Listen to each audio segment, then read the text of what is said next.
Hi and welcome to the presentation video of my latest video course. I want to be honest with you, knowing the quality of the content I have included in this program, in this course, I am confident that you won't find any other course of the same caliber, of the same level. I'm telling you this because I have attended over 10 international fitness courses, each worth hundreds of euros. So I know exactly the type of information you can find in sports video courses, and that's why my course is on a higher level. I am Daniel Dragomir, a certified personal trainer with a degree in sports science and a specific diploma in calisthenics from the Gate Company Academy. So I want to say that my theoretical experience from university and the physiology laboratory near Milan combines with my practical experience alongside the world's best personal trainers, such as Umberto Miletto, the best calisthenics trainer in Italy. My story is quite long, but now I want to explain you the 8 reasons to purchase this video course. The first reason is that my course is based on the best scientific evidence demonstrated in the past 10 years of international sports and nutrition research. The second reason is that my course is suitable for both beginners and experts. The simple language and high quality information make this course useful for everyone. The third reason is the quality of my lessons. You will find recorded lessons with a professional microphone and impeccable video quality. So you can rest assured that it won't be like other video courses that are difficult to listen to and watch. The fourth reason for purchase my video course is that you should consider purchasing my video course because it's important the duration of each video lesson. According to a 2015 Microsoft study, our attention span today is 8 seconds, which is less than the attention span of a goldfish. That's why it's important to provide information in the shortest time possible. In my video course, for example, you will find lessons ranging from 1 to 8 minutes to maximize learning efficiency. The fifth reason to purchase my course is the digital manual that you will find within the platform.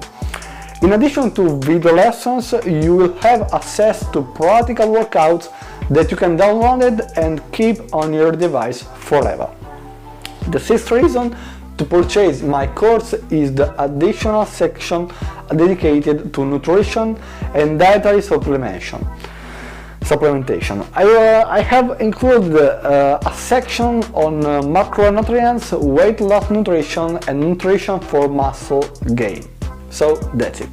The seventh reason is the section dedicated to emotional fitness. All the courses I have attended focus solely on the technical aspects of teaching, without considering the emotional aspect that a good personal trainer should convey to their clients. That's why I have included specific lessons on the evolution of fitness. I have included also the responsibility of a fitness coach and also a video on the emotional aspect of being a personal trainer. The eighth reason to purchase my course is lifetime access.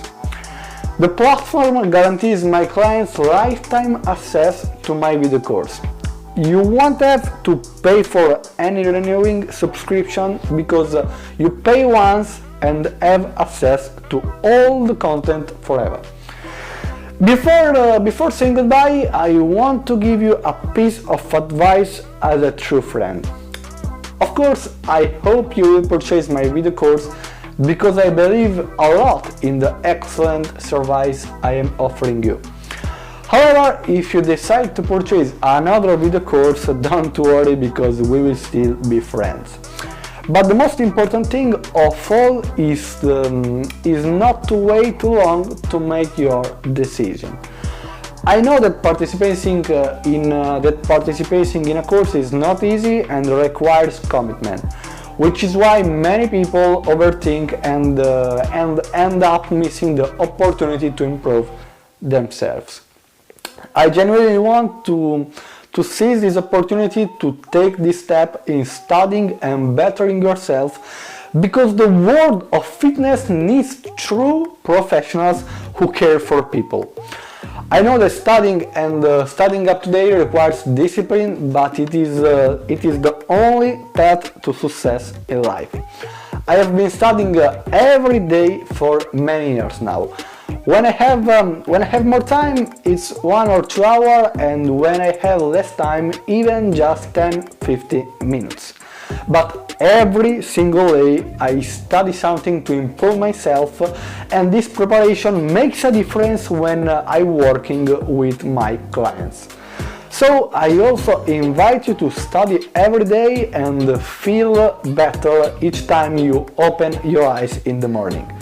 In life, everyone must choose one of two pains: the pain of discipline or the pain of regret.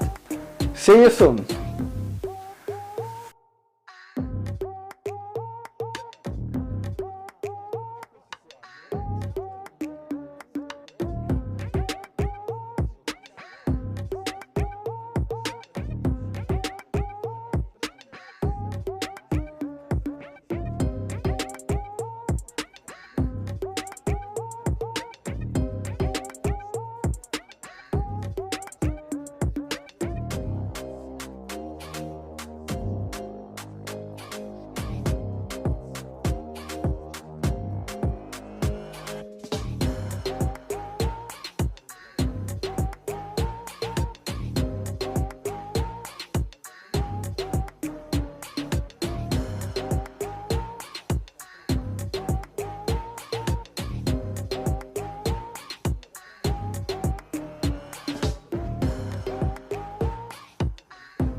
Experience without theory is blind, but theory without experience is mere intellectual play, said Immanuel Kant. That's why in every aspect of life, including fitness, we must find a balance between theory and practice. This balance is described by what I call the 4K formula. Specifically, you need to master these four things: knowledge, know-how, teaching skills, and personal qualities. Don't worry, I'll explain it all to you now. Knowledge refers to the basic technical skills that you need to study, deepen, and update throughout your life. In just a few years, the world can change, and every true professional must be prepared to evolve with time. Study things that are truly useful and not purely theoretical, because as Platarch said, the mind is not a vessel to be filled, but a fire to be ignited. Know-how is about what you yourself can do in the discipline you teach. You don't necessarily have to be among the best practitioners of what you teach, but you should have tried the exercises on yourself to understand what your students feel and act accordingly. Teaching skills involve how well you can help your student progress and improve, adapting the path to each individual's characteristics. You can achieve this characteristic by gaining experience with clients and learn from colleagues who have been in a similar situation to yours. Lastly, being skilled is crucial. Being skilled represent the cross-cutting competencies used in various areas, such as communication, public speaking, individual or group work. This assumes that you know yourself well, above all. Every time you want to improve yourself, remember to plant a seed in each of the four files we've discussed today: knowledge, know-how, teaching skills, and personal qualities. Let me tell you one last very important thing. I know other personal trainers who excel in all of these, but still struggle to succeed in their work.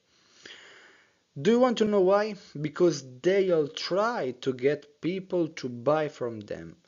As the most famous personal trainer in Italy and my greatest colleague Umberto Miletto said, you don't have to learn how to be bought, but you have to learn how to sell yourself. How to sell yourself. This means you shouldn't lower your price too much, give consultation to anyone for free, or try every way to be bought by people. It means you have to maintain your professional ethics to be rewarded for your work. Remember, we sell health, and health is priceless.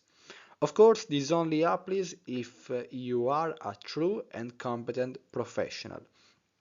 As Red Air said, if you think it's expensive to hire a professional to do the job, wait until you hire an amateur.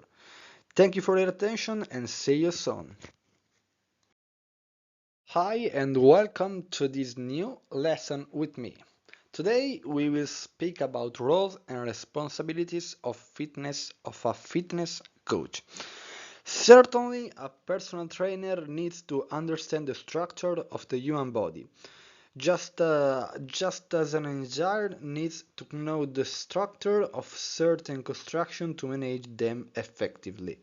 Human anatomy is the scientific study of the morphology of the adult human body. A wellness professional should at least know the basics of macroscopic and microscopic anatomy. What is the function of a muscle? Which exercises involve it the most? Why do I experience muscle soreness after a workout? How can I manage it? Can I manage it effectively? The answer, the answers to these and many other questions lay in the study of this discipline. My advice is to make your study of this subject dynamic, to understand it better and truly become passionate about it. There are many applications available in various stores that you allow to view animation of muscle anatomy, their function, and their structure to study them better. Basic human and sport physiology is a discipline that studies how our body functions, both in everyday life and during physical exercises. Personally, it is the subject I loved the most during my degree in sports science because behind any physical improvement, big or small, there is a world to discover and develop into. Can I build muscle with bodyweight exercises? Does human strength have limits? Does sweating more lead to weight loss? Is muscle pump beneficial for muscle growth? All these questions have a precise physiological answer. Training methodology is also an important thing that you have to study. Training methodology is the analysis of performance in a discipline and the resulting methodologies used in training. During my years of studying at university, I realized that the academic path is lacking in this subject because it's focused too much on theory and very little on practice. How should I organize a progression of exercises? Can I train both strength and hypertrophy in the same mesocycle? How often should I change my training program? Training methodology answers all these questions. Also, a professional personal trainer should be knowledgeable about pathophysiology, which refers to the changes in physiological functions in a specific pathological condition. Today, this is even more important because with overeating and sedentary lifestyles, conditions like hypertension, obesity, type 2 diabetes, and so on are constantly on the rise. Which exercise is not recommended for hypertension? What's the right intensity for an obese individual? How should I train someone with limited joint mobility? Pathophysiology answers these and many other questions that are increasingly common among the general population. Sports law encompasses all the rules and regulation aimed at regulating the sports industry. There are many notions you can learn in this file, but initially it may be sufficient to know the basic requirements in your specific area of operation. Is a degree necessary to become a personal trainer? What should I do if one of my clients gets injured? What taxes do I need to pay for my work? Sports jurisprudence deals with resolving all these issues. Sports nutrition also is a discipline that focuses on nutrition for individuals in a sport context. Attention please, prescribing personalized diets is the responsibility of dietitians and nutritionists. Our role, however, is to have a basic understanding of this discipline to provide accurate advice and guide our clients in the right direction. During my university days, my nutrition professor told me this story. Years ago, there was a young man who was a swimmer, and sometimes during his afternoon training sessions, he would faint. After a thorough analysis, we realized that, aside from some physiological issues, the main culprit was his neck. Before training, he would have a peach tea and a toast with Nutella. This incredible mix of sugars caused excessive insulin leaks, the hormone that transports sugar into cells, pushing all the sugar into cells forcefully, resulting in blood sugar drops. By replacing this classic snack with a more balanced option, such as a piece of fruit and a toast with cold cuts, we were able to permanently solve this problem.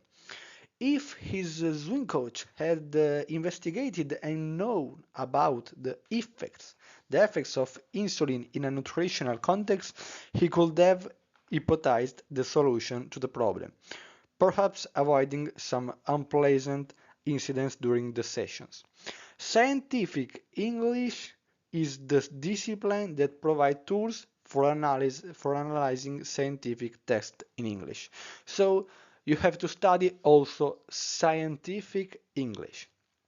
This discipline is also highly important both in academic and non-academic contexts. All, and I stress all, the most important scientific articles in sports are written in English, and the majority of the most famous university and non-university books as well. Sometimes there are translations of these books in Italian and in other languages, but it takes years before they are translated, making them outdated by the time they become available. While an academic text in English is already on its 10th edition, the latest Italian translation may still be on the 5th. So please dedicate a few hours each week to develop your skills in this discipline too. Also, research methodology provides the tools for conducting research using a scientific method. If you are a personal trainer looking to sell books and need to conduct research to find the right information, you must have a foundation in this field. Which search engines should I use? Do all the scientific articles I find have the same value? How can I assure my clients that my words are scientifically based? This discipline answers this and many other questions. We have reached the last discipline, but it truly makes a difference in your career. Fitness marketing is the area of the market dedicated to understanding how to strengthen and effectively communicate your work and professionalism, both offline and online. You can be the best personal trainer in the world, but if only your mother and your aunt know you, you only train your mother and aunt. Please focus on studying this subject well because it makes the difference between success and failure. But also remember this: success is not final, failure is not fatal. It is the courage to continue that counts. See you soon.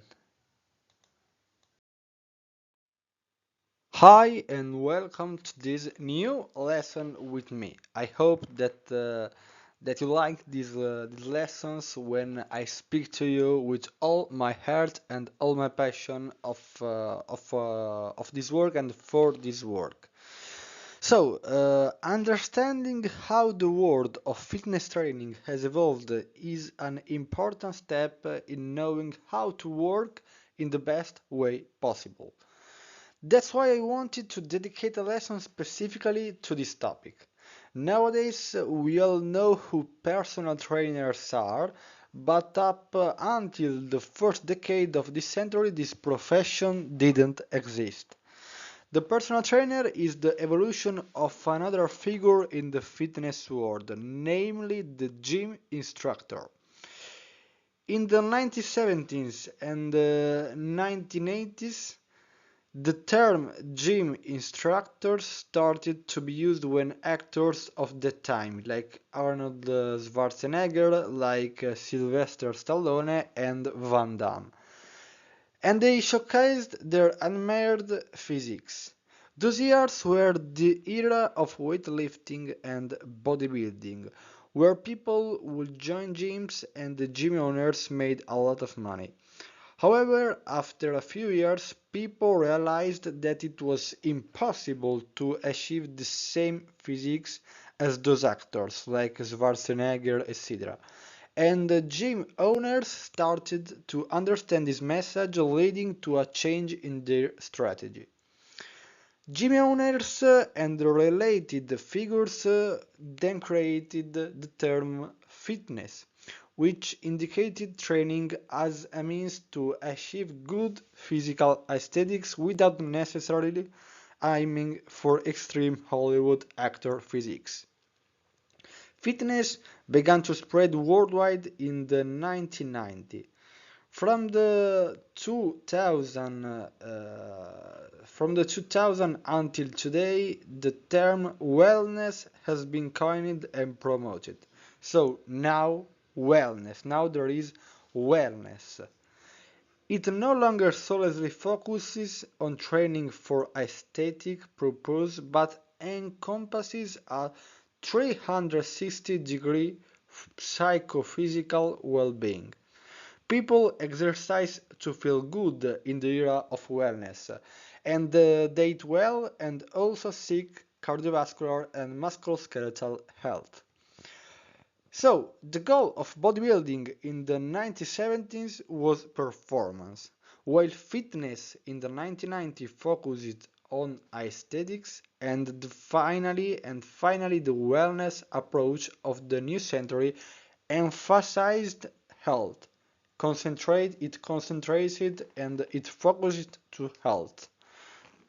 In bodybuilding, the main equipment was barbells and dumbbells. During the fitness era, there was isotonic machines, and now in the wellness era, functional movements without constraints were introduced.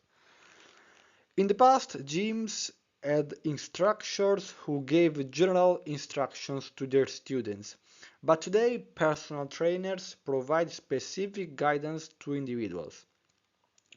Within weightlifting, fitness and wellness, there are many disciplines in which you can work.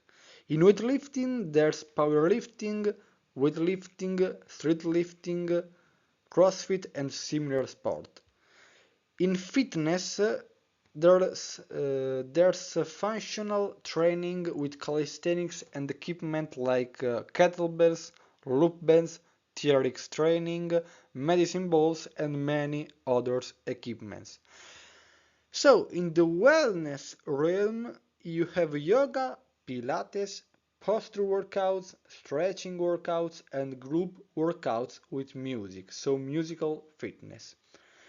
The performance sector aims to improve conditioning abilities. The fitness sector focuses on enhancing metabolic systems.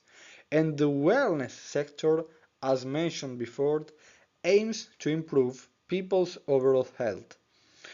I can't recommend a specific sector, but it's crucial to follow your passions. For example, I wasn't born as a dancer, and although musical activities like Zumba are popular in gyms worldwide, I wouldn't be able to convey the energy that I put into my personal discipline, which is bodyweight training. I love calisthenics, I love bodyweight training, and every time I train someone, my motivation and preparation are evident on my face and in my training programs. You also need to specialize in a particular area by studying and gaining experience. What you'll need to do is specialize in a specific niche, study in a specific sport. You must to study all about the sports and try out the knowledge you acquire on yourself and your clients. Contact your colleagues, attend courses, buy books, watch videos, and do whatever it takes to fully understand your discipline. At the end of the story, remember your goal. You must to remember this goal. The art of personal training lies in entertaining the client while your training leads them to achieve their desired results. So that's it. I hope that these lessons would like you, and I hope to see you soon in the next lesson with me. And if you want a personalized program, send me an email at danieldragomir8 at gmail.com. So see you soon. Hi and welcome to this new lesson with me. When it comes to strength training, it's important to target different muscle groups for a balanced and effective workout. Let's explore the major muscle groups involved in pushing and pulling movements of the upper body, as well as the muscles in the legs and core. Pushing muscles of the upper body are involved in pushing movements include the chest with pectoralis major, shoulders with deltoids and triceps. These muscles are responsible for pushing motions, such as pushing a door or performing a push-up.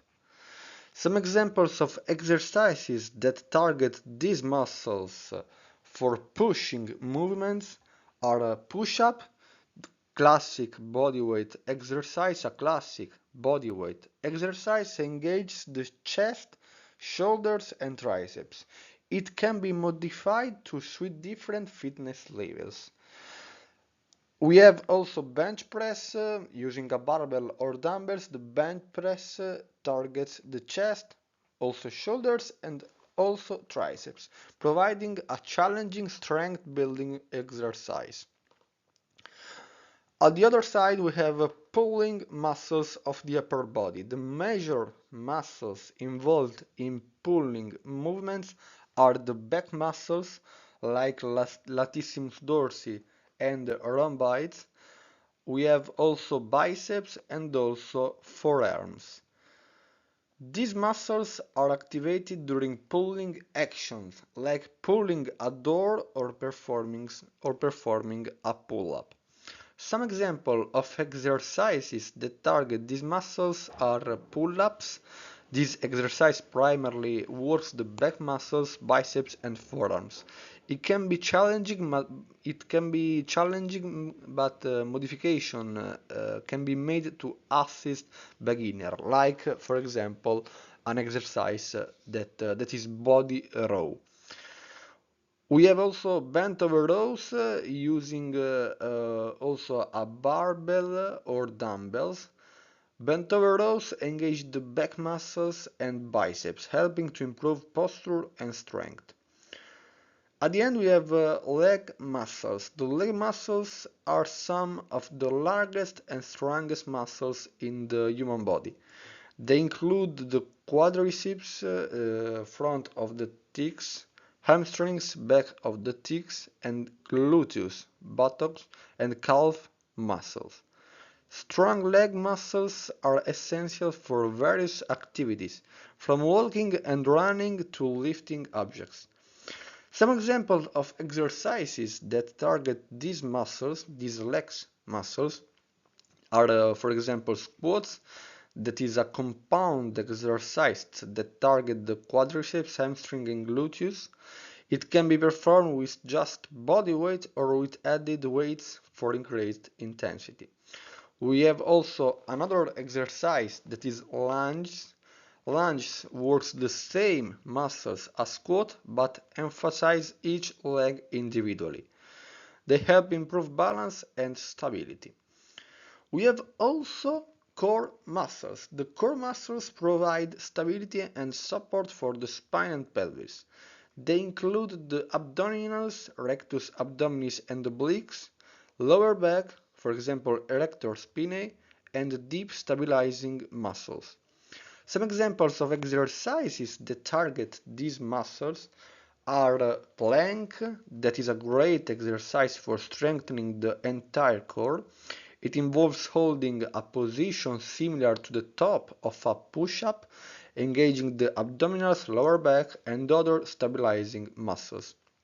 We have also, for example, Russian twist, that is an exercise that targets the obliques and helps to improve rotational strength. It involves twisting the torso from side to side while holding a weight or keeping the hands clasped together. Remember, it's important to warm up properly before performing any exercise and to use proper form to prevent injury. Additionally, you can modify these exercises based on your fitness level and equipment availability. Thank you for the attention and see you soon. Hi and welcome to this new lesson with me, your fitness coach. Today we will speak about the different type of muscle fibers. Muscle fibers are the building blocks of muscles and play a crucial role in muscle function and performance. Let's explore what muscle fibers are, how they make up the muscle, their characteristics, and how we can modify them through muscle plasticity. Muscle fibers are long, cylindrical cells that make up the muscle tissue. Each muscle contains thousands of these fibers, which are grouped together into bundles called fascicles. There are three main types of muscle fibers. Slow twitch, called also type 1 fibers, fast twitch oxidative, so this type of fiber, fast twitch oxidative, also called type 2A, and fast twitch glycolytic, type B fibers. So we have these three main type of muscle fibers. The first one, slow twitch type 1 muscle fibers, are characterized by their endurance and fatigue resistance. They have a high capacity for aerobic metabolism, which means they can generate energy using oxygen. These fibers are rich in mitochondria and have a greater blood supply, allowing them to sustain contraction for longer duration. Slow twitch fibers are primarily involved in activity such as endurance, running, cycling, and maintaining posture. On the other side, we have fast twitch oxidative muscle fibers, or type 2A muscle fibers. This type of fibers have a moderate level of fatigue resistance and are capable of both an aerobic and anaerobic metabolism. They generate energy through a combination of oxygen-dependent and oxygen-independent processes. These fibers are involved in activities that require both endurance and power, such as sprinting and middle distance running. At the end, we have fast twitch glycolytic muscle fibers, called also type 2B muscle fibers. These type of fibers are characterized by their ability to generate high level of force and power, but fatigue quickly. They rely primarily on anaerobic metabolism, which does not require oxygen. These fibers are involved in activities that require short, intense bursts of power, such as weightlifting and sprinting, or for example, calisthenics with high intensity. It's important to note that individuals have a predetermined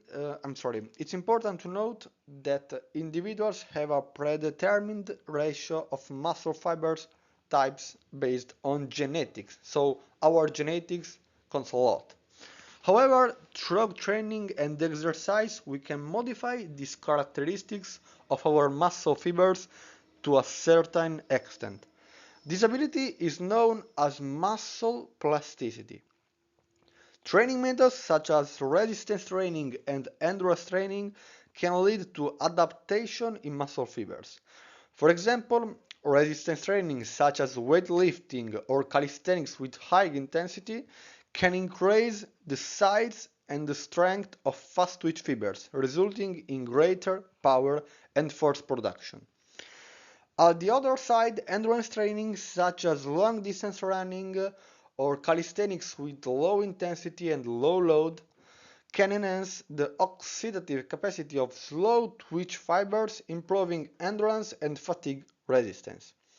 Furthermore, muscle fibers can undergo change in their contractile proteins and metabolic properties, further influencing their characteristics. This adaptability of muscle fibers allows individuals to optimize their performance based on specific training goals. In conclusion, muscle fibers are the fundamental units of muscles and come in different types with varying characteristics. Through training and exercise, we can modify these fibers to improve their endurance, their strength, their hypertrophy, and their power. Understanding muscle plasticity empowers individuals to design training programs that target specific muscle fibers types. For example, high load can recruit type 2 fibers and low load can recruit type 1 fibers. And also, how can I say, understanding muscle plasticity empowers individuals to design training programs that target specific muscle fibers type, ultimately enhancing overall athletic performance and fitness. So I want to thank you for your attention, and I hope to see you soon in the next lesson. Bye.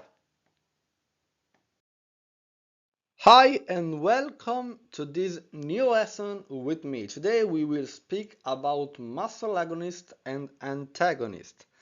So, how can I say? In the human body, muscles work together in pairs of groups to create movement around a joint.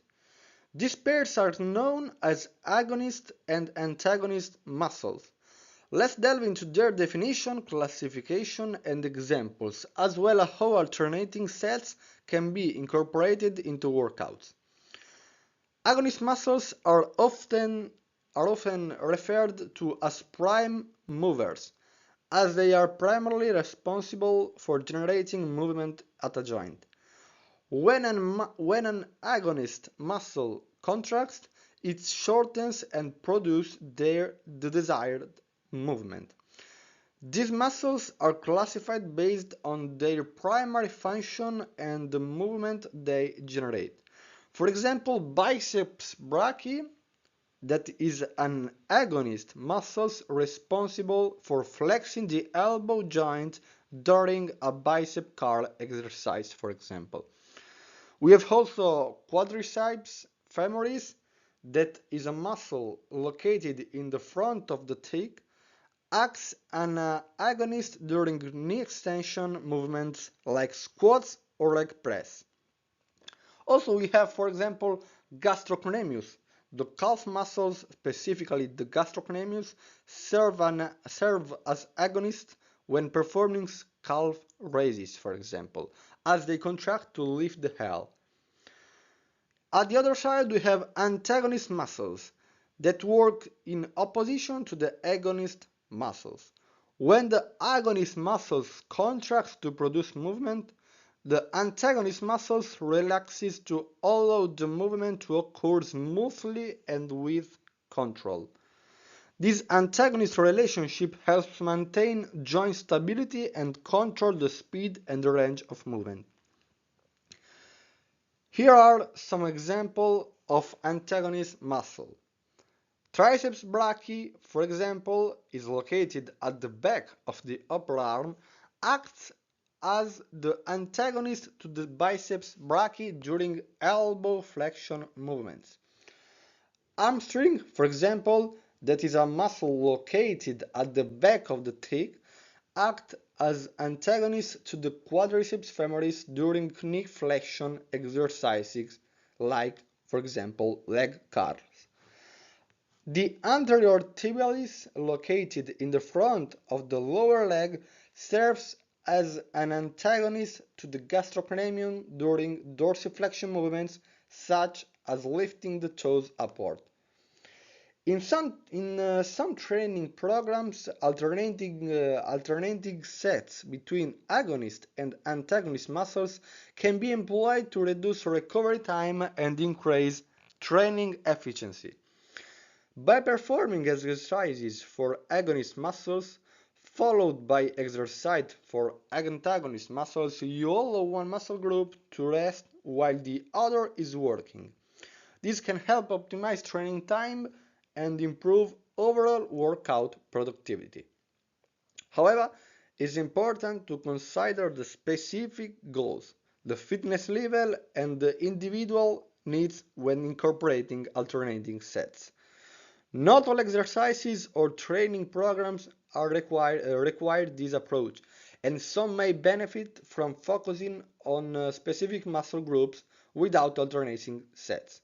So it's essential to consult with a qualified fitness professional or trainer to tailor your workout routine to your specific needs. In summary, agonist and antagonist muscles work together to create movement around a joint. Understanding their roles and the relationship can help you design effective workout routines. Alternating sets between agonist and antagonist muscles, for example, can be a useful strategy in some cases, but it's crucial to consider individual factors and consult with professional to determine the best approach for your training goals. So, see you soon, and I hope that these lessons will like you, and see you soon at the other lesson with me. Hi and welcome to this new lesson with me. Today we will speak about 5 muscle building myths that you need to ignore immediately. So, common muscle growth myths that we now debunked. The first myth is that DOMs are a sure sign of muscle growth. Delayed onset muscle soreness, called also DOMS, is often misunderstood as an indicator of muscle growth. So DOMS are pains that we have after our workout, for example, the day after. While DOMS can occur after intense workout, it is not directly correlated with muscle growth. Muscle growth is primarily driven by 3 factors: mechanical tension, metabolic stress, and muscle damage. Mechanical tension refers to the force exerted on the muscles during resistance exercises. Resistance exercises with lifting, but also calisthenics with calisthenics exercises. It is a key factor. Mechanical tension. Is a key factor in stimulating muscle growth. However, DOMS alone does not necessarily indicate significant mechanical tension or muscle growth.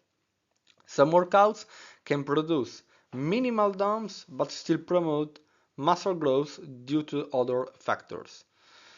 Metabolic stress occurs when the muscles are subjected to intense, prolonged exercise, leading to the accumulation of metabolites like lactate. This metabolic stress triggers hormonal responses that promote muscle growth. While DOMS can be associated with metabolic stress, its presence or absence does not solely determine muscle growth. At the end, we have muscle damage. Microscopic muscle damage occurs during intense exercise and initiates a repair process then promotes muscle growth. However, it is important to note that excessive muscle damage is not necessary for optimal muscle growth. Moderate levels of muscle damage, combined with the mechanical tension and metabolic stress, are sufficient to stimulate muscle growth. Therefore, DOMS should not be considered a reliable indicator of muscle growth. The second myth is that the heavier is the better. While lifting heavy weights can be beneficial for muscle growth, prioritizing proper exercise technique is crucial. Focusing solely on lifting heavy weights without maintaining proper form and technique form of exercises can increase the risk of injury and limit progress. Proper exercise technique ensures that the target muscles are effectively engaged and maximally stimulated. It allows for better muscle activation, recruitment, and tension, leading to optimal growth. It is important to find the right balance between challenging the muscles with sufficient weight but maintaining proper form to minimize the risk of injury and achieve long-term progress. The third myth is that only reps within the 8 and 12 range build muscle. The belief that muscle growth can only occur within the 8-12 repetition range is a common misconception. While this rep range is often associated with hypertrophy, other rep ranges can also contribute to muscle growth. For example, lower reps between 1 and 5 reps training with so this is a training with heavy weights and low reps primarily targets strength gains. However, it can still lead to muscle growth, especially in the early stage of resistance training, but also after. Moderate reps between 6 and 12 repetitions range is commonly associated with hypertrophy and can effectively stimulate muscle growth by creating mechanical tension and metabolic stress. High reps, so more than 15 reps, is a type of training with lighter weights and higher reps that can contribute to muscle growth, particularly by inducing metabolic stress and promoting muscle endurance. It is important to incorporate a variety of rep ranges into training programs to stimulate different muscle fibers and promote overall muscle development. This approach ensures comprehensive muscle growth, including both myofibrillar and sarcoplasmic hypertrophy, which contribute to increased muscle size and strength. The fourth myth is that someone with a great body has all the answers. It is a misconception to assume that individuals with impressive physiques possess all the knowledge and answers regarding muscle building. While their accomplishments are commendable, it is important to consider the pyramid of scientific evidence when seeking reliable information. At the base of the pyramid as, for example, expert opinions, editorials and commentaries, which can be subjective and less reliable. Moving up the pyramid, we can find case studies, observational studies, and cross-sectional studies, providing valuable but limited evidence. Systematic reviews and meta-analyses, which analyze multiple studies, offer more reliable information. At the top of the pyramid are, for example, randomized controlled trials and systematic reviews, considered the gold standard for scientific evidence. Randomized controlled trials involve well-designed experiments with control groups, randomization, and blinding.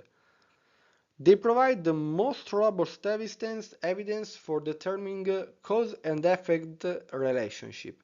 It is important to critically evaluate information, prioritize evidence-based research, and consult reputable sources when seeking guidance on muscle building and fitness. Overtraining is common. This is the last myth that we see today. Overtraining, characterized by excessive training volume and inadequate recovery, is often misunderstood. While it is possible to push the body to its limits, reaching a state of true overtraining is rare for most individuals, especially those engaging in regular training without professional athlete level demands. It is important to challenge oneself and push beyond comfort zones to stimulate muscle growth. Progressive overload, gradually increasing training volume and intensity over time, is the key for progress. The body has a remarkable capacity to adapt and recover when given sufficient rest, or proper nutrition, and adequate sleep. However, it is crucial to listen to the body and recognize signs of overtraining, such as chronic fatigue, decreased performance, persistent muscle soreness, and mood disturbances. Balancing intense training with proper recovery is essential for optimized muscle growth and overall well-being. It is important to note that everyone's limits and recovery abilities vary. Pushing limits should be done intelligently with proper programming and a focus on individual needs and goals. See you soon in the next lesson. Muscle hypertrophy is the process of increasing the size and volume of muscle fibers, resulting in overall muscle growth. It occurs as a response to specific stimuli placed on the muscle during resistance training. Understanding the process of muscle hypertrophy can help individuals optimize their training for maximum gains. Muscle hypertrophy is primarily driven by three key factors: mechanical tension, metabolic stress, and muscle damage.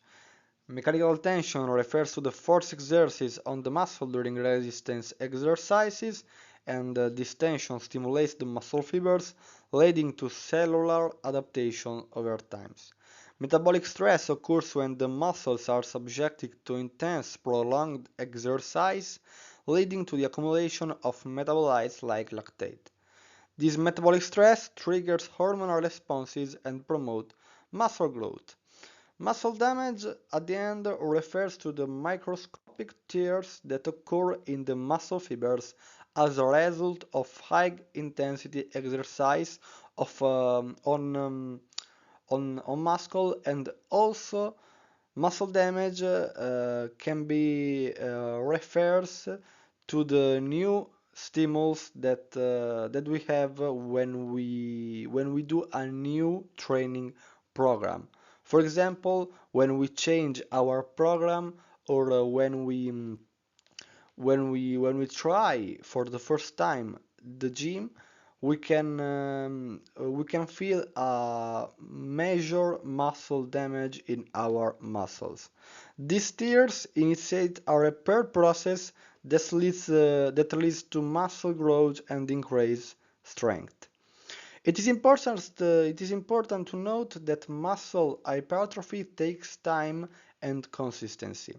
Initially, when individuals start resistance training, their bodies focus on improving neural adaptations. The central nervous system becomes more efficient in coordinating muscle contraction and recruiting muscle fibers. This initial phase, often referred to as the neuromuscular adaptation phase, can last, for example, for a few weeks. During this time, individuals may experience strength gains, but without significant muscle growth. After the initial neural adaptations, the body gradually shifts its focus towards muscle hypertrophy. It begins synthesizing more proteins and enlarging muscle fibers to adapt to increased workload. However, it is essential to understand that muscle growth occurs at a relatively slow rate, especially compared to the rapid strength gains experienced in the initial phase.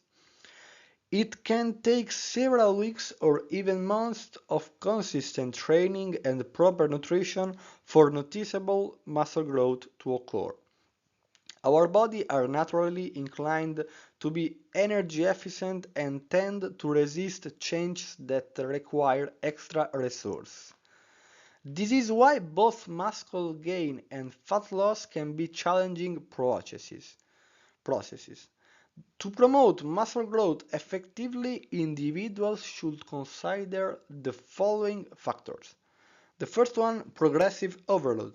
Gradually increasing the intensity The volume or difficulty of workouts is crucial. This ensures continuous stimulus for muscle growth as the body adapts to new challenges.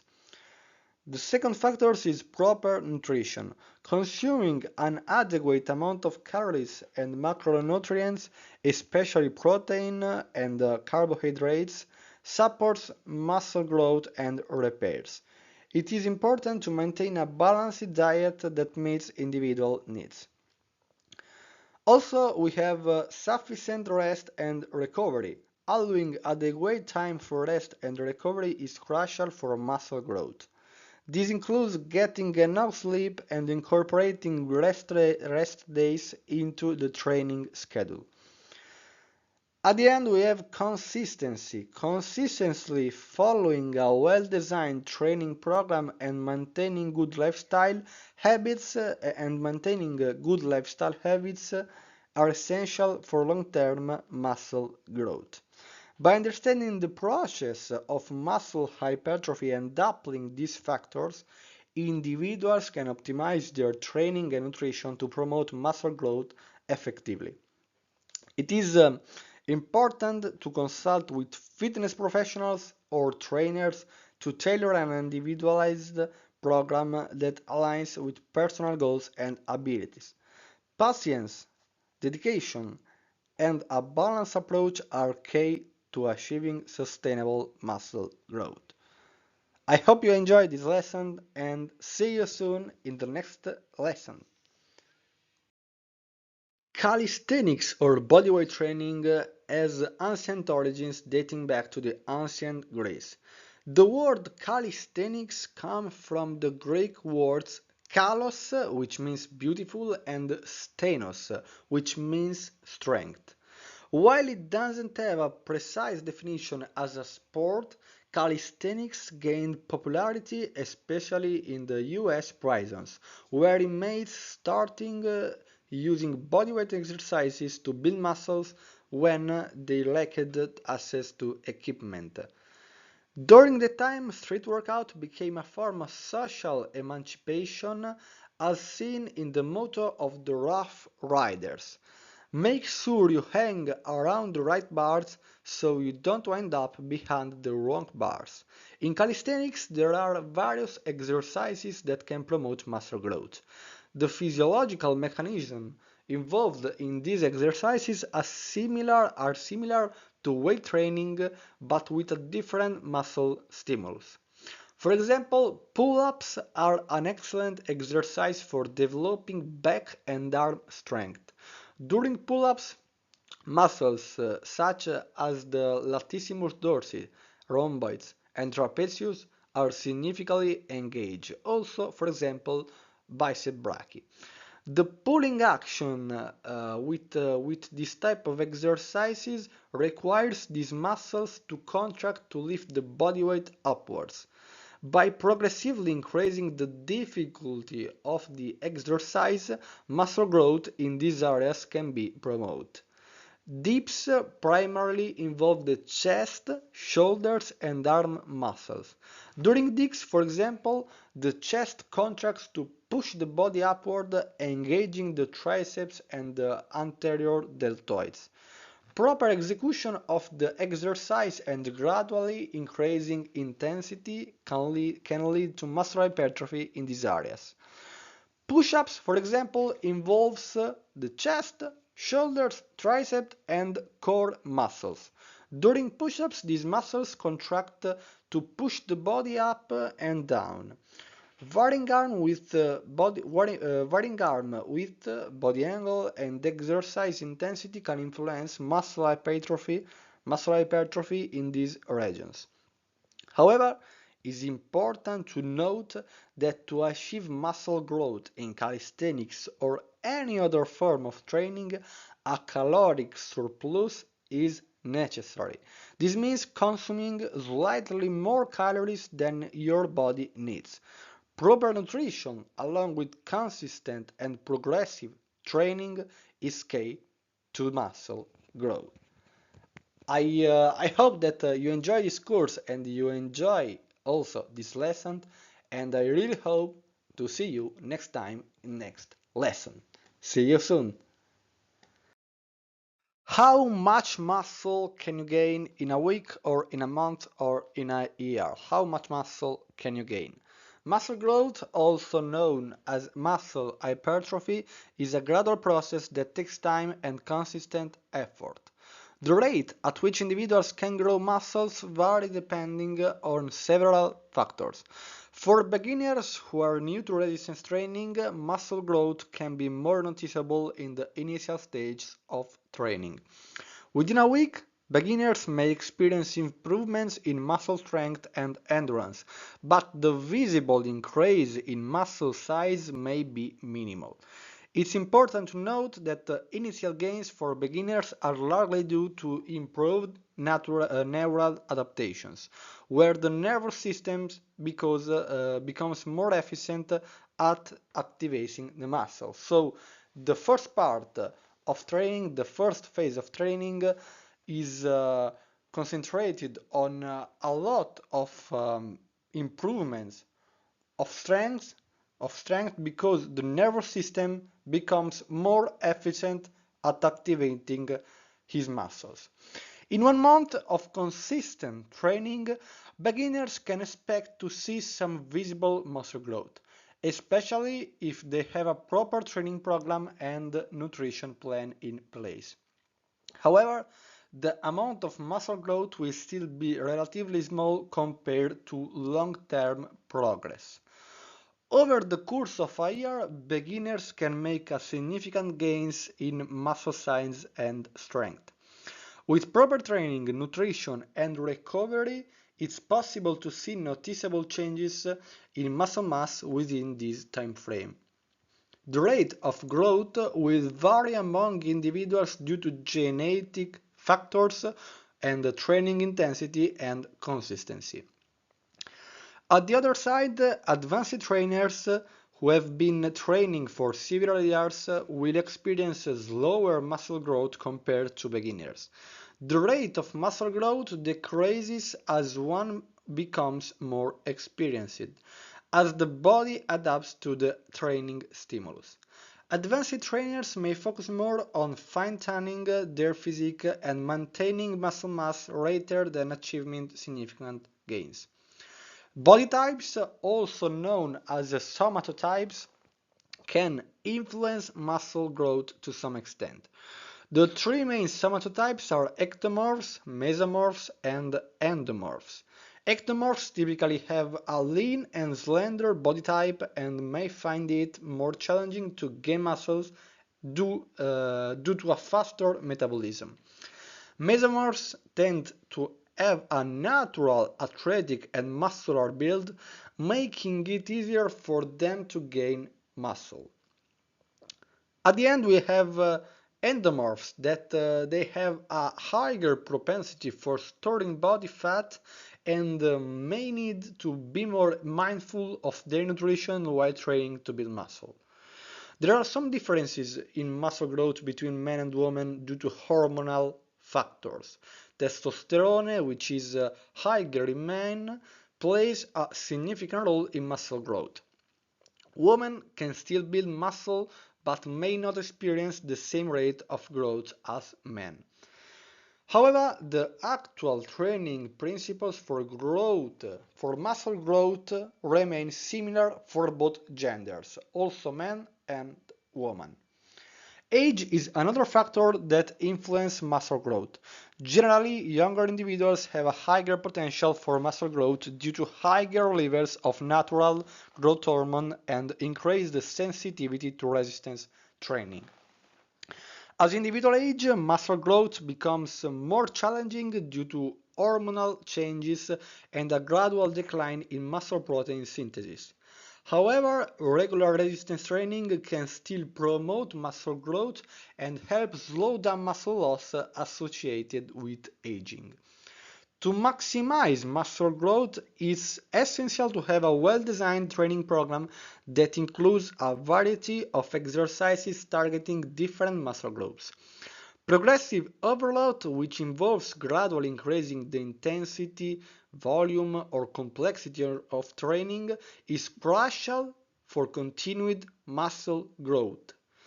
Adequate nutrition with a focus on consuming enough protein and overall calories to support muscle growth is also important. Sufficient rest and recovery between workouts allow the muscle to repair and to grow. Periodization, which involves structuring training into different phases, can be beneficial for maximizing muscle growth. This may include variation in training volume, in training intensity, and in training exercises, and to selection these exercises over specific periods of time. By changing training variables, the body is continually challenging, promoting muscle adaptation and growth. It's important to remember that individual response to training can vary, and patience is the key when it comes to muscle growth. Consistency, proper nutrition, rest, and adherence to a well-rounded training program are key factors in achieving optimal muscle growth over time. I hope that you like these lessons, and I hope to see you soon in the next lesson. As a personal trainer, conducting an interview with a client is an important step in understanding their needs and creating an effective training program. Now we will see some key questions to ask. The first one is height, weight, and age. Gathering this information is crucial to determine the client's starting point and which direction to take. The ideal weight for women can be calculated as 8 in centimeters minus 104, while for men it is 8 in centimeters minus 100. Another key question to ask is, do you have any medical conditions or take medications? It is important to inquire about any existing health conditions, for example, asthma, cardiovascular diseases, hormonal problems, diabetes, etc., and also medication use. Proposing training programs without proper certification of fitness from a specialist is strongly discouraged. However, not everyone may be willing to share such sensitive information, especially during an initial meeting with a stranger. Therefore, it is important to approach these topics indirectly and be attentive to potential clues that may require further investigations. Another key question to ask is, what are your short-term and long-term goals? Understanding the client's objectives allows us to assess their realism and plan accordingly. Another question to ask is, how does your daily life looks like? Although these questions may seem basic, the answers will provide insights into the client's daily physical activity, sedentary behavior, and the degree of physical or mental stress they experience throughout the day.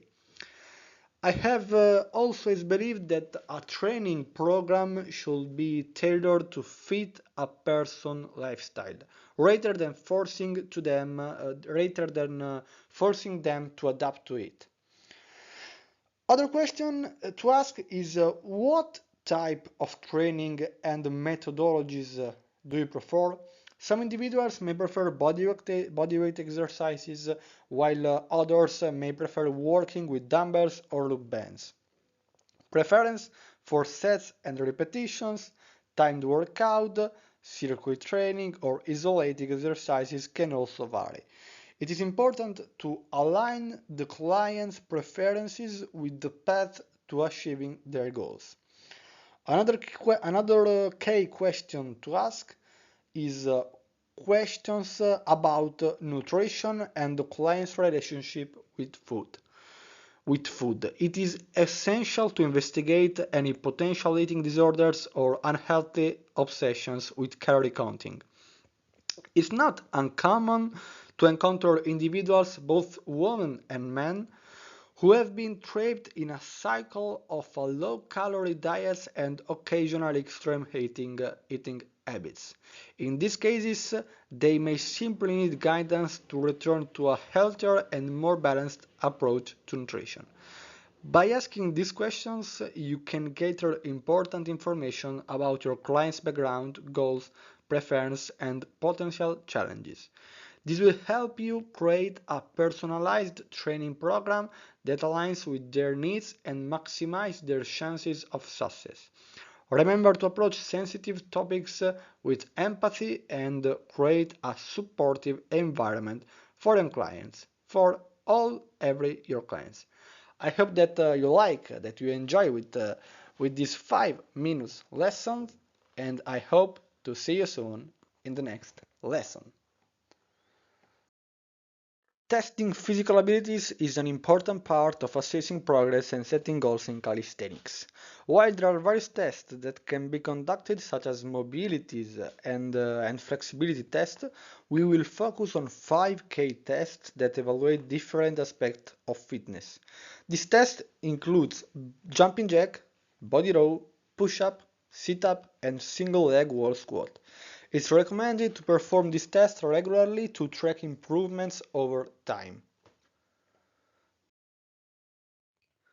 Jumping jack test is a test that assesses cardiovascular efficiency, endurance, and coordination.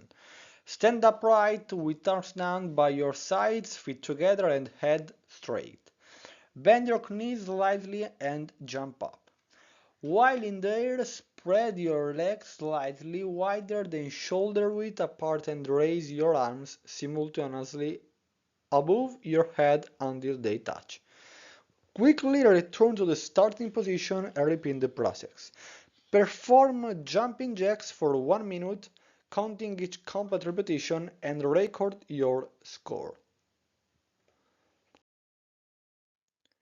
The body row test, also known as the horizontal row test, evaluates your ability to perform this exercise and assesses the endurance and strength of your back and biceps muscles, so the pulling muscles. Push-up test assesses your ability to perform this exercise and evaluates the endurance and the strength of your chest, of your triceps, and your shoulders. Sit-up test start by lying on the ground with your knees bent, feet together, and touching the floor. Place your hands along your thighs, keeping your shoulder and head on the mat. This will be the starting position. From this position, lift yourself up so that your hands pass your knee height. Return to the starting position and count how many correct repetitions you can perform in 1 minute.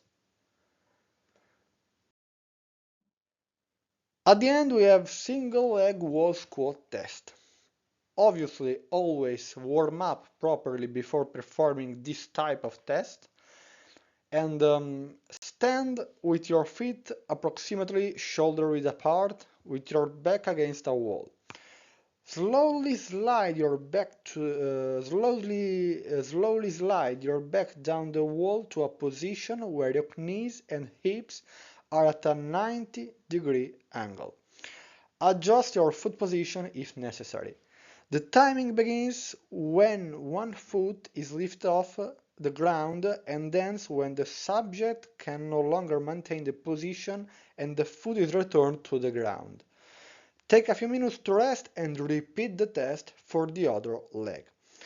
After completing this series of tests, it can be helpful to repeat them after 4 weeks of regular training. Remember to replicate the testing conditions as closely as possible to make accurate comparisons. Avoid performing the tests if you have had intense workouts in the past few days, but ensure you are well rested and ready to give your best effort. I hope that you enjoyed these lessons, and we will see in the next lesson. See you soon. Hi and welcome to this new lesson. Today we will discover 5 important tests for bodybuilding, whether it's for performance, aesthetics or cardiovascular efficiency. First, it's important to calculate the maximum weight you can lift for fundamental exercises such as barbell squats, deadlifts, military press, parallel bar dips, bench press and so on. You can calculate your maximum weight directly by lifting as much weight as you can for a single repetition, or you can calculate it indirectly. The indirect maximum weight test is perhaps the best approach for beginners because it involves using specific tables that determine your actual maximum weight based on the number of repetitions you can do with a given weight. This approach is useful because beginners often lack proper technique to handle maximum weight safely, so it's better to use a manageable weight, perform multiple repetitions, and estimate your maximum weight.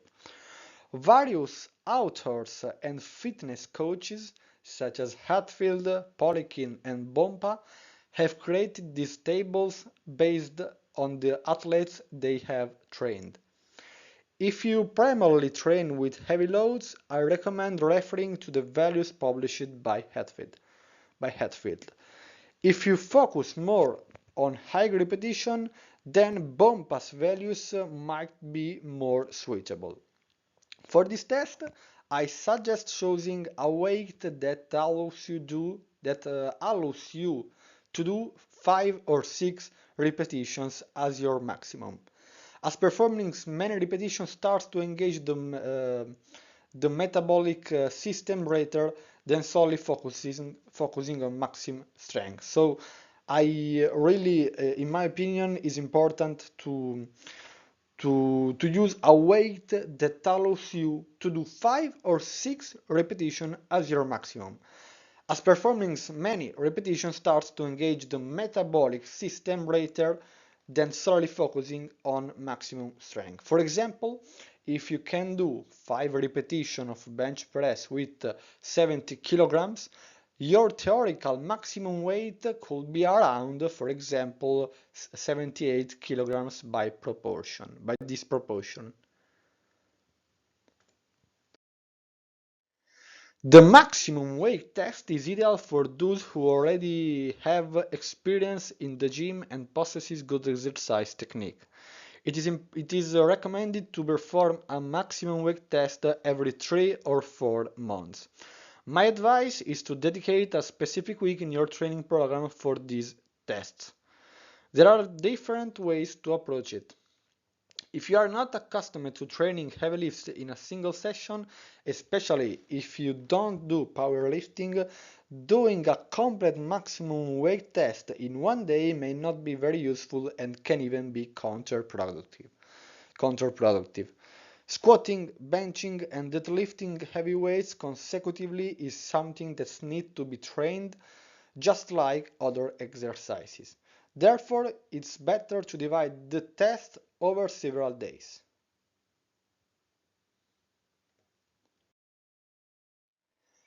Umberto Miletto, a friend and colleague of mine who is a personal trainer, has developed a test that assesses a person's ability to train with weights suitable for muscle growth.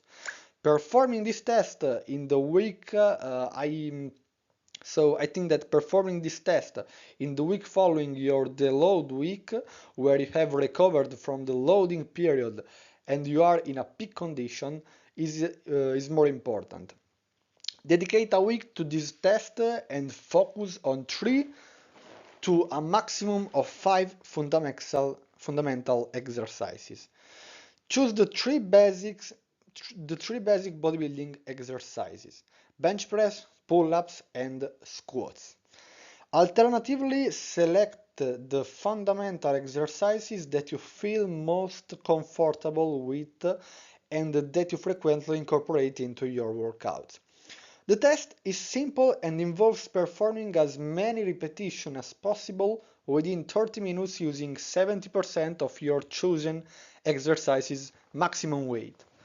In other words, select a weight that allows you to do 10 repetitions, not one more or not one less if this is possible. The total number of final repetitions is what matters, and you can choose the strategy that best suits your body. Many people, for example, start with a low number of repetitions, around 3 or 5, after they take short breaks, about 20 or 30 seconds, and continue this pattern until the end of the 30 minutes.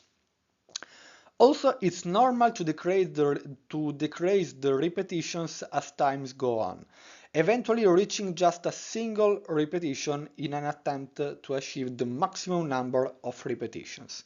The test is not scientific but empirical, based solely on personal experiences of the best personal trainer in Italy.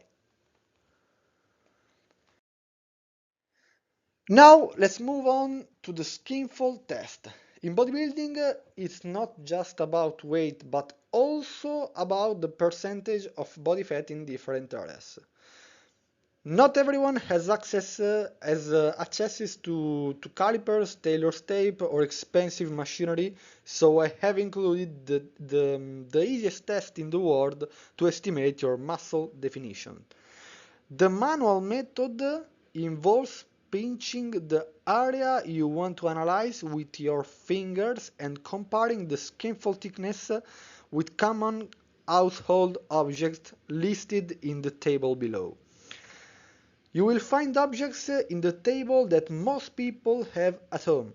Compare the skinfold thickness around the navel with the thickness of these objects to determine your physical condition. At the end, we have the Raffier-Dixon test. This test, named after the physician who created Jean-Edouard Raffier, is a sports medicine test that aims to measure an athlete's training level and cardiovascular recovery capacity after exertion. This test is based on the heart rate before and after exercise and is straightforward to perform. I recommend learning how to correctly execute this test and repeating it once a month to track improvements. Of course, there are many other tests that athletes can perform, but I have chosen these 5 tests that I believe are among the most important tests. Remember that to test yourself is important because I think that test yourself regularly is important because what cannot be measured cannot be improved. You remember this? What cannot be measured cannot be improved. I hope you enjoyed these lessons, and if you have any questions, feel free to email me at the address provided below. See you soon, and thank you for your attention. Hi and welcome to this new lesson with me. Today we are going to talk about an overview of training. How many times should you work out per week? There is no objective answer to this question. Generally, for beginners, it's better to create a program with 3 workouts per week because it's more sustainable over time for those who have been sedentary. For intermediate individuals who have been training for a few months, a program with 4 workouts per week is suitable. Advanced individuals who have been training for years may benefit from a program with 5 or 6 workouts per week if they have a lot of free time and are accustomed to high training volumes. For those who train 3 times a week, a full body program can be used where each workout targets the entire body. Alternatively, a split routine can also be used. For example, the first workout focuses on chest and biceps, the second workout on legs and shoulders, and the third workout on back and triceps. With 4 days of training per week, we can divide the days into upper body and lower body. In the first two workouts, heavier loads can be used to train strength, which means using weights that allow for between 1 and 6 repetitions. In the last two workouts, intermediate loads can be used, allowing for 8-12 repetitions to train muscle hypertrophy. With 5 days of training per week, the first two sessions can be divided into upper body and lower body, focusing on strength. The other three sessions can be split into push, pull, and legs, targeting muscle hypertrophy. Finally, if we want to create a program with 6 workouts per week, we can use a push-pull leg split focusing on strength in the first 3 sessions and hypertrophy in the last 3 sessions. People often ask me how many times a muscle group should be trained per week. Scientific studies have conflicting results, although in recent years most scientific evidence support training a muscle group at least 2 times a week, known as multi-frequency training. My opinion is that multi-frequency training allows you to divide the total weekly training volume into multiple sessions, resulting in higher quality training.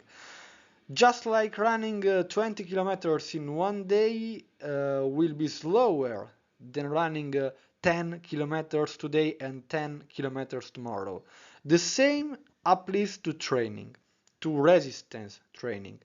However, occasionally it's also fine to incorporate a single frequency program where a muscle group is trained only once a week. The reason is that new stimuli lead to new improvements, and an individual may make more progress with single frequency training compared to multi-frequency training because we are all different. You'll need to try these methods on your clients to see which one brings better results. All these strategies are part of a general overview of how to manage training, and we need to use them correctly to get the most out of our clients. Thank you for your attention and see you soon in the next lesson in our fitness trainer certificate. I hope that this lesson liked to you, and I hope that you enjoy, and see you soon. Are there any exercises better than others? Actually, no, because everything needs to be contextualized based on the person and their goal. However, there are exercises considered fundamental that involve multiple muscles and multiple joints, and complementary exercises that target a single joint and a single muscle group. In my opinion, fundamental exercises should always be included because most aesthetic and performance results are achieved through this type of exercises. What are the advantages and the disadvantages of these two categories? The advantages of multi-joint exercises like bench press and barbell squats are that they recruit multiple muscles, leading to a greater hormonal response. Additionally, you can train in less time by primarily focusing on these exercises. On the other hand, they involve more complex motor patterns, increasing the risk of injury. The advantages of single joint exercises like barbell curls or bodyweight curls are the isolation of specific muscles and the ability to exhaust a muscle already targeted by more complex and demanding exercises. However, These exercises are not ideal for using heavy weights, and there is a risk of overloading the single joint. In my opinion, it's always better to start with fundamental exercises and incorporate single joint exercises towards the end of the workout. There are also other ways to categorize exercises. For example, pushing exercises can be divided into vertical pushing exercises like military press and V push-ups and horizontal pushing exercises like bench press and push-ups movements. The same division can be applied to pulling exercises, with vertical pulling exercises like pull-ups and lat pull-downs, and horizontal pulling exercises, like for example body rows and dumbbell rows. My advice is to include all these types of exercises in a training program to maximize the benefits of muscle training. As a practical reference for fundamental exercises, we can consider Arnold Schwarzenegger's Golden Six routine, named after the six exercises he considered fundamental. This routine engages all muscles in the body and is fantastic, but I recommended substituting behind the neck overhead press with the military press, which is safer for the shoulders. If we want also to choose the 6 best body weight or calisthenics exercises, I recommended the following: pistols or lunges or squats, push-ups and its variation, pull-ups and its variations, handstand push-ups and its variations, for example, I don't know, V push-ups or box spike push-ups, and also a complementary exercise like bodyweight curl or bodyweight triceps extensions, and finally a crunch variation suitable for your level. As a final piece of advice, I suggest avoiding all the strange and absurd exercises you see fitness influencers doing. They showcase them in their videos because unique things generate more views than classic and boring exercises. However, I assure you that the true results are achieved with basic exercises that follow simple motor patterns. As Leonardo da Vinci said, simplicity is the ultimate form of sophistication. As George Casey said, clarity and simplicity are the antidotes to complexity and uncertainty.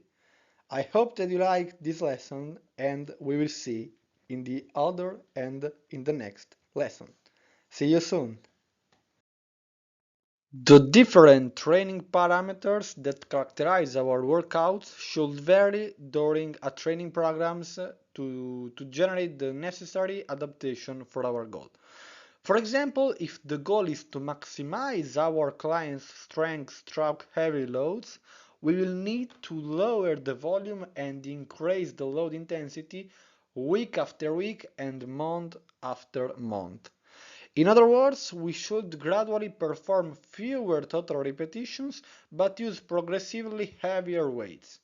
The training parameters or training factors present in a training program are as follows: volume, intensity, frequency, and density. Volume is currently considered one of the most important fundamental parameters for hypertrophy. Specifically, volume refers to the amount of work we perform during training. The formula used to calculate volume in the gym is as follows.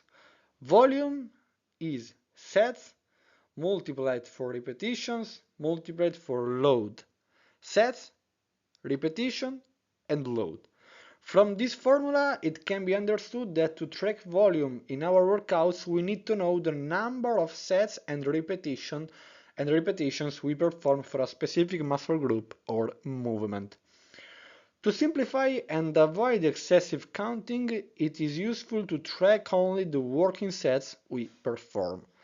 The objective of our workouts will be to increase the programming volume from one program to another program to generate a good hypertrophic response, obviously if the goal is muscle growth.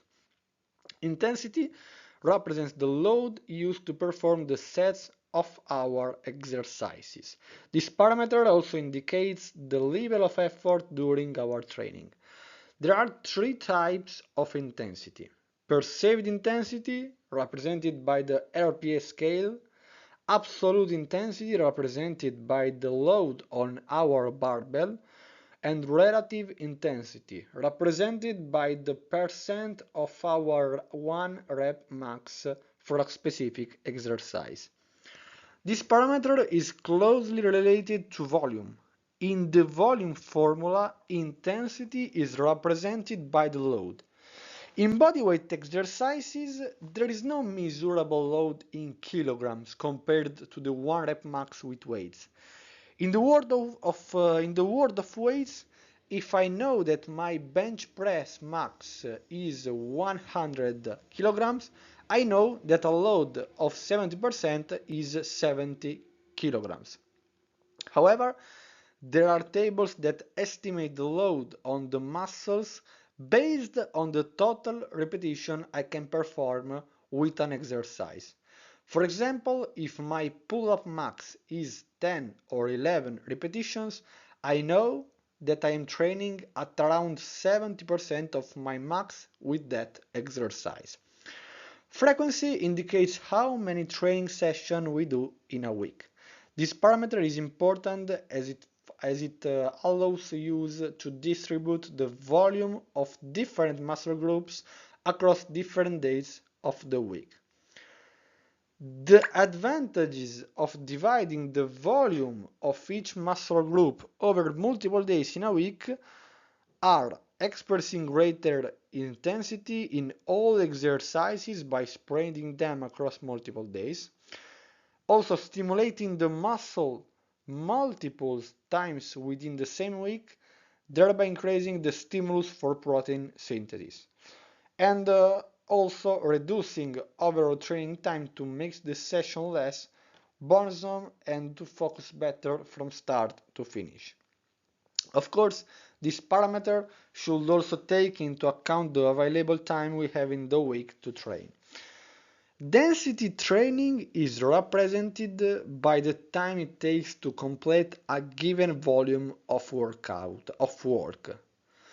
The more work we do, the higher is the density. Therefore, reducing rest periods or increasing sets or repetitions are all techniques to increase density training. This parameter can be managed throughout rest times between sets, shorter rest means higher training density, or by using training techniques such as a jump set, which involves moving from one exercise to another exercise with little rest, stripping, which involves performing consecutive sets without breaks while decreasing the loads with each set, and superset, which consists of performing two exercises back to back without rest. This parameter is used to reduce the duration of a workout while maintaining a high training volume, or to increase the training volume while keeping the same workout duration. We have also other parameters which we will be able to discuss in the next lesson, obviously. I hope that you enjoy this lesson and see you soon. Less is more, muscle failure and buffer. Training to failure or training to exhaustion means reaching the point where it is impossible to perform another repetition without external assistance. This happens for various physiological reasons depending on the type of training. Either because all the muscle fibers are used up and run out of energy, or due to muscle saturation with lactic acid, a byproduct of anaerobic lactic energy metabolism. Buffer training, on the other hand, is essentially the opposite. You stop before reaching the point of failure to complete another repetition. For example, if I can only do a maximum of 10 pull-ups, but I do only 8 in my set, it means I left 2 buffer repetitions. Each of these techniques has advantages and disadvantages, like everything else. My advice is to use buffering in compound exercises that involve multiple joints and are more complex from a motor standpoint, such as pull-ups or bench press. On the other hand, in accessory exercises and exercises that require less effort, such as barbell curls for biceps or push-ups for triceps, you can even go to failure. However, training through failure too often can actually slow down our progress. The key to increasing training results may lie in using the buffering technique especially. Compared to the latter, training to failure may lead to a slight increase in muscle hypertrophy, but there is also a significant increase in fatigue. In short, consistently training to failure on every set creates a large amount of fatigue that is very difficult to recover from a consistent basis. What does it mean? The physiological process resulting from a failure are much more demanding on the body, and this means a longer recovery time is needed both physically and mentally.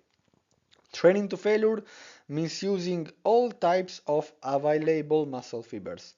The central nervous system cannot sustain this effort for too long continuously.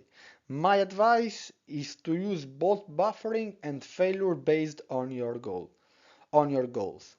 Often I see people struggle to truly understand whether they are close to failure or not, because in most cases mental fatigue sets in before physical fatigue. If you are training and think you have reached exhaustion, make sure of these two factors to reach failure.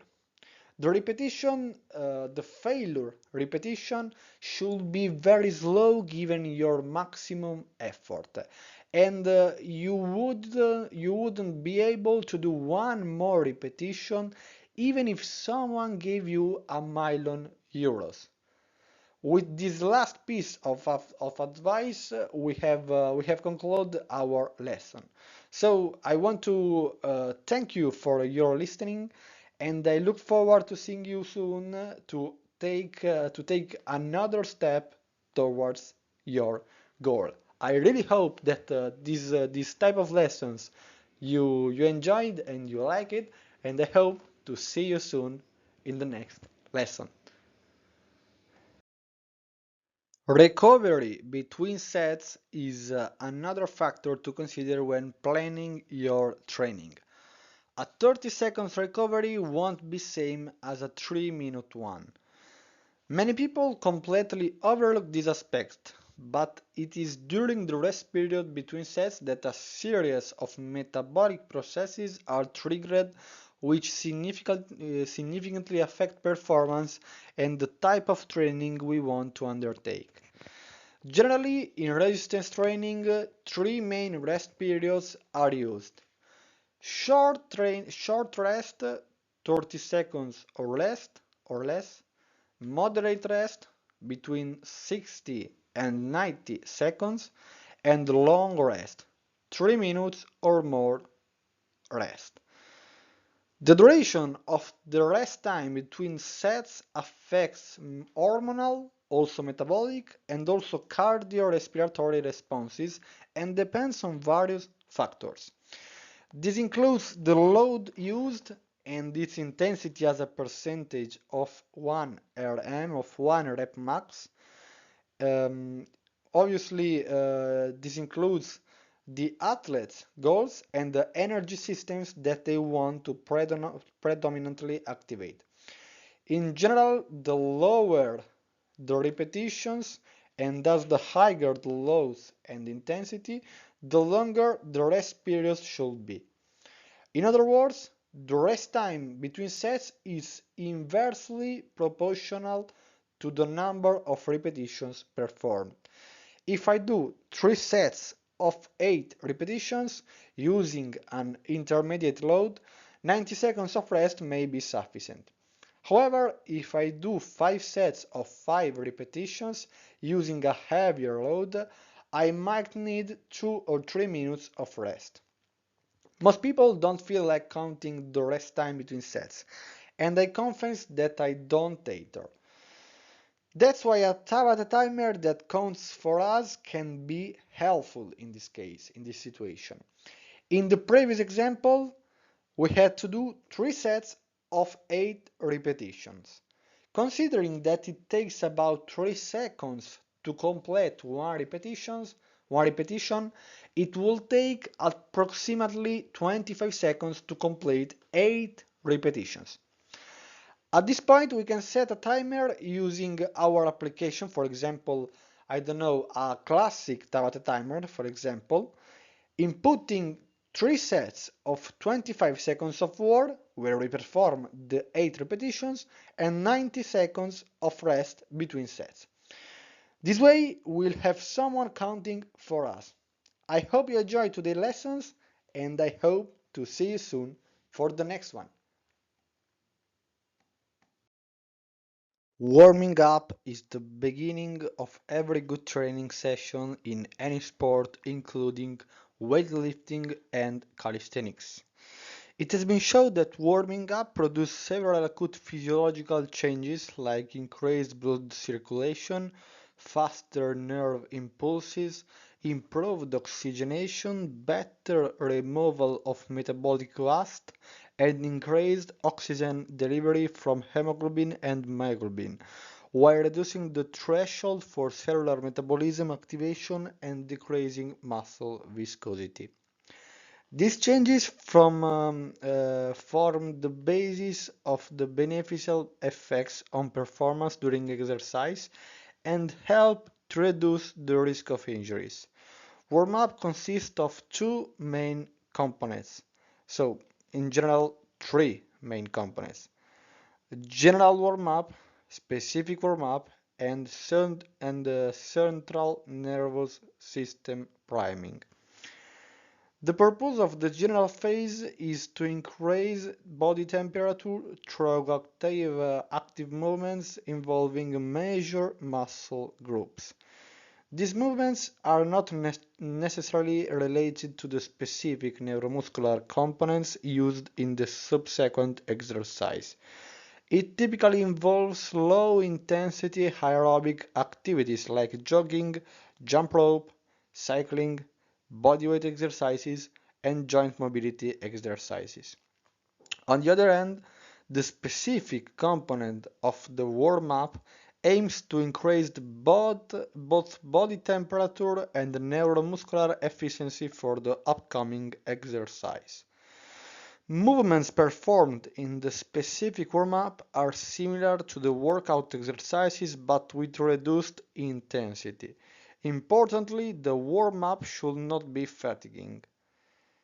Central nervous system priming is when you prepare your type 2 muscle fibers to work with explosive movements or high load, which before an exercise like a deadlift or a squat can result in a high level of performance.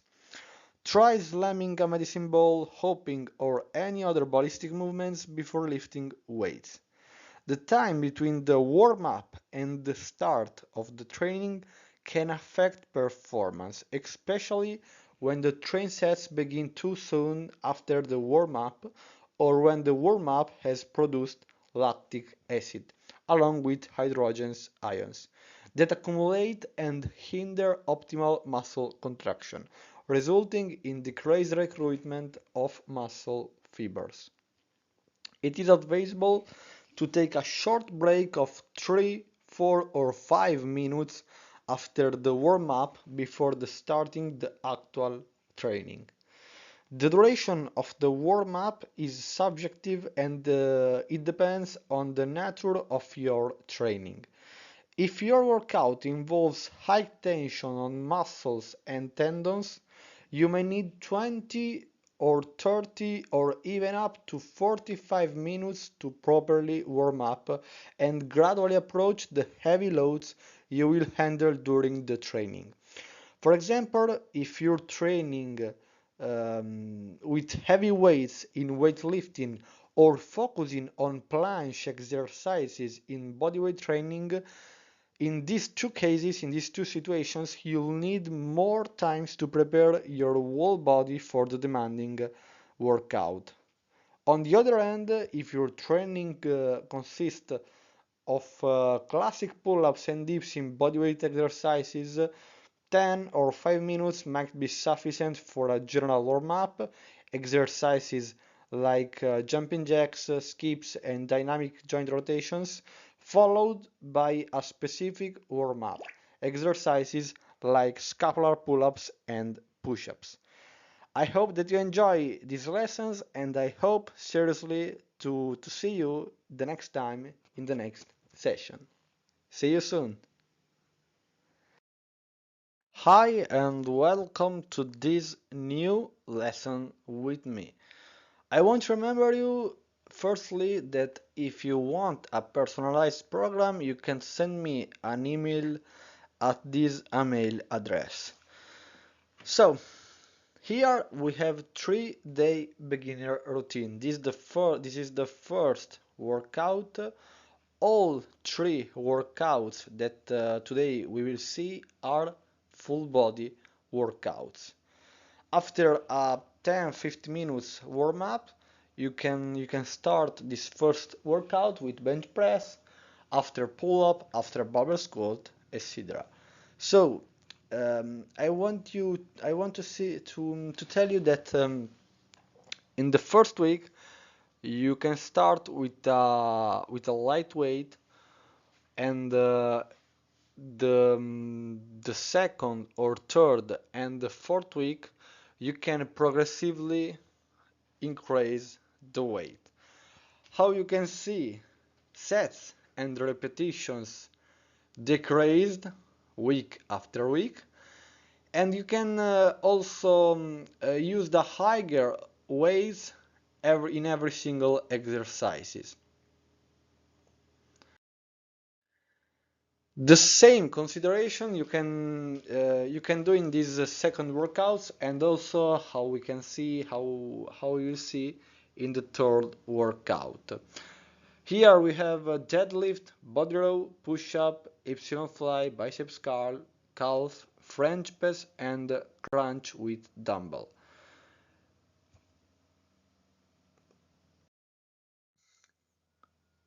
At the end, this third workout, we have a lot of calisthenics exercises, because these three workouts are divided in calisthenics and weightlifting exercises.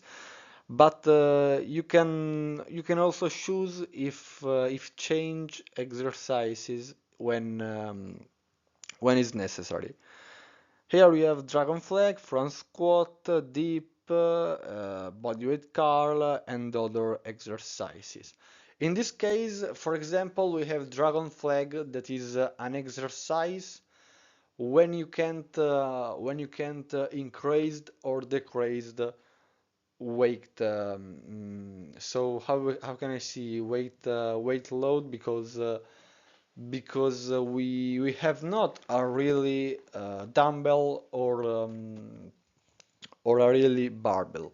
But now we can modify this exercise, this bodyweight exercise, in this case dragon flag. For example, used straddle, dragon flag, tuck, dragon flag, one leg, and this type of variations.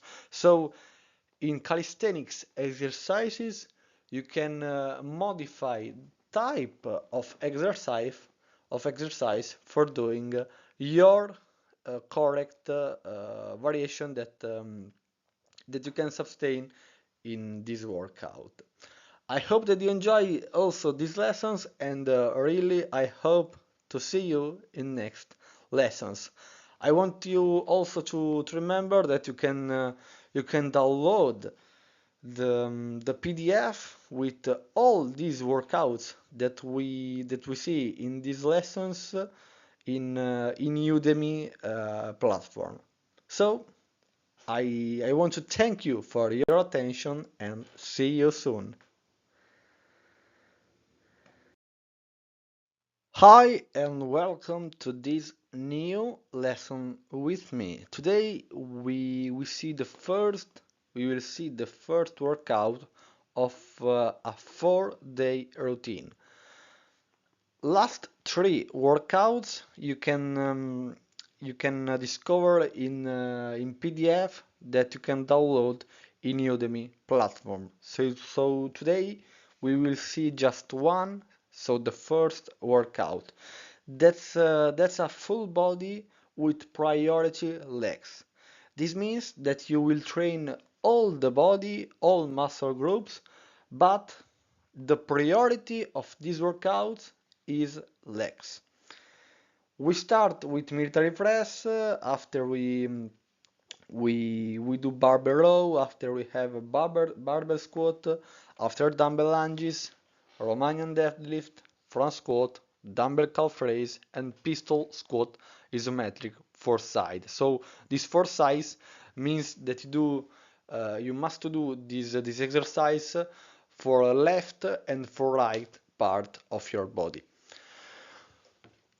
Week after week, also you can improve your weight that you use, and also when you see 3 4 max, so when you see 3 4 max at the last of these workouts, it means that you must do in every set, every repetitions that you can do. But or also there, how can I say, also these repetitions that are correct, because I see all people in gym, so not all the people, but a lot of people that when they have in their workouts writing 3 4 max, they do all repetitions also in the bad way, in bad form, but they do everything with not correct form. I want to teach you that technique in exercises is more important that repetitions. So that's it.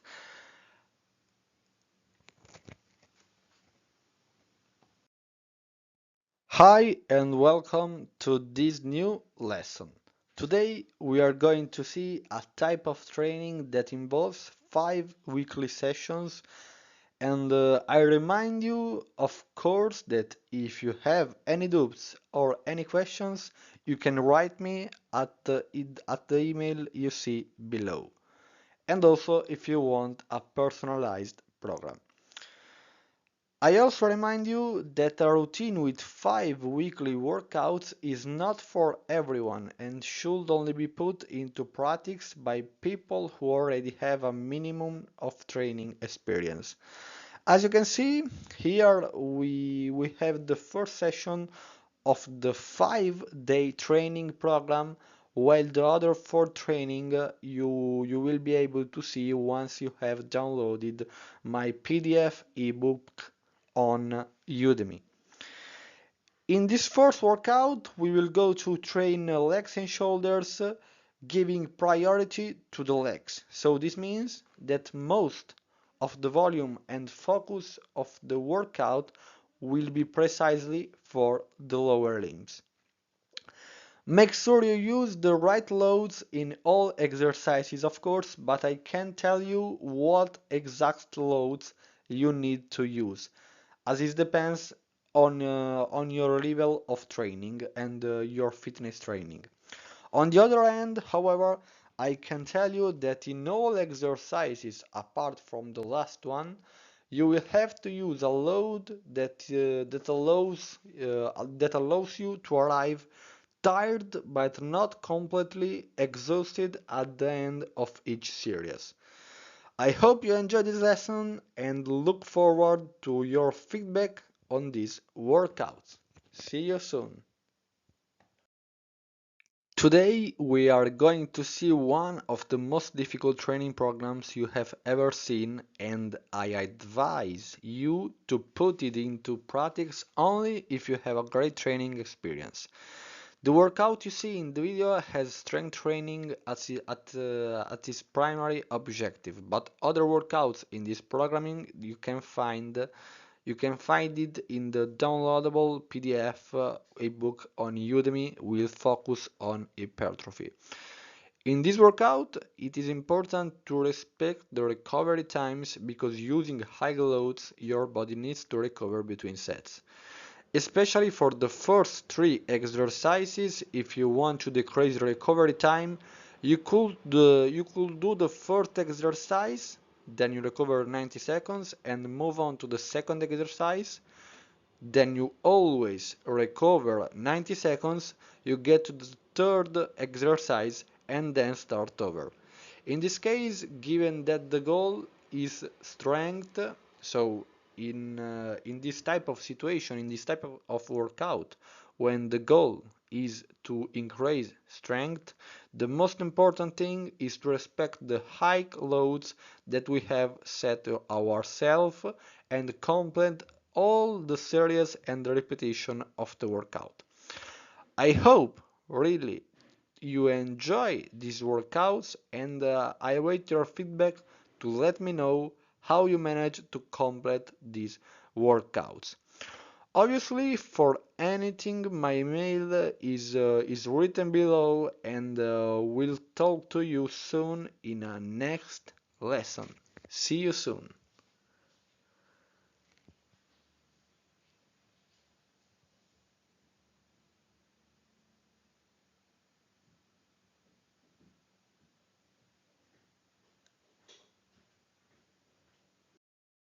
Hi and welcome to this new lesson with me. Today we will speak about nutrition, in particular nutrition generally overview. So we start now with macronutrients and as the main nutrients found in food, macronutrients maintain your body structure and functioning. You typically need a large amount of macronutrients to keep your body working properly. But don't stress, macronutrients come from proteins, fats, and carbohydrates, which give your body energy in the form of calories. Macros are typically measured in grams and can be a useful way to track what you're consuming. Carbohydrates is the main source of energy, and carbs break down into glucose and aid digestion and fullness. Carbs include bread, rice, pasta, grains, fruits, starchy vegetables, beans, milk, and yogurt. They provide 4 calories per gram. Fats are broken down into fatty acid and glycerol and provide fat-soluble vitamins like vitamins A, D, A, and K. Foods like nuts, seeds, oils, butter, sour cream, mayo, and cream cheese provide 9 calories per gram. Protein helps build and repair muscle, tissues, and organs, as well as aid in hormone regulation. Foods like meat, poultry, fish, eggs, cheese, cottage cheese, plain grain yogurt, and tofu provides 4 calories per gram. Micronutrients consist of vitamins and minerals and are measured in either milligrams, micrograms, or international units. Compared to macronutrients, your body needs a smaller amount of micronutrients for optimal performance. Chalk macronutrients don't provide energy, they are essential for functions like digestion, hormone production, and brain function. So micronutrients are essential. And while it can be beneficial to track your macronutrients, it can be hard to measure and gauge how many micronutrients you consume each day. Most vitamins are water soluble, so that means they get flushed out of your system when your body is done using what it needs. And on the other side, every time you read about a new diet on Instagram, on internet, Google, etc., or the latest diet trend, remember this pyramid you see on the screen. The foundation of a diet should be adherence, otherwise you will abandon your new eating plan after 2 weeks. 2 or 3 weeks, I think. Calories are extremely important for your diet. When faced with a constant stimulus, our bodies respond with diminishing adaptations. This also applies to nutrition and also in training. To lose weight, you need to create an energy deficit about 500 fewer calories per day than our needs. And to build muscle, you need to create an energy surplus, about 300 extra calories per day. The distribution of macronutrients is a factor that makes the difference between a good physique and a great physique. The dietary guidelines for Americans recommended the following: 45% to 65% of calories from carbohydrates, 20% to 35% of calories from fat, and 10% to 35% of calories from protein. We have seen that micronutrients are important for our metabolism, while the timing of nutrients is not crucial. If we imagine nutrients like money in the real life, it doesn't matter much whether you receive $50 in the morning or after lunch. The important thing is to receive these $50. Lastly, there is dietary supplementation, which is generally less important. We will develop these various arguments into all of these sessions that are coming. In the meantime, thank you for your attention, and I hope to see you soon in the next lesson. The important premise to make is that every food is characterized by a certain number of calories, which in simple terms represent the energy contained in that particular food. Calories can be defined as the amount of energy that food provides to our bodies. The unit of measurement used to quantify calories is the kilocalorie, abbreviated as kcal. From a scientific perspective, it corresponds to the heat needed to raise 1 liter of water from 14.5 degrees Celsius to 15.5 degrees Celsius. When we talk about the calories in food, we need to understand what we are referring to. Food labels can often confuse us a little. It's important to understand if the values listed are calories per 100 grams of food or per serving, and the difference is significant. For example, we might mistakenly consider a snack that shows only 80 calories on the label to be low in calories compared to another snack that has 100 calories.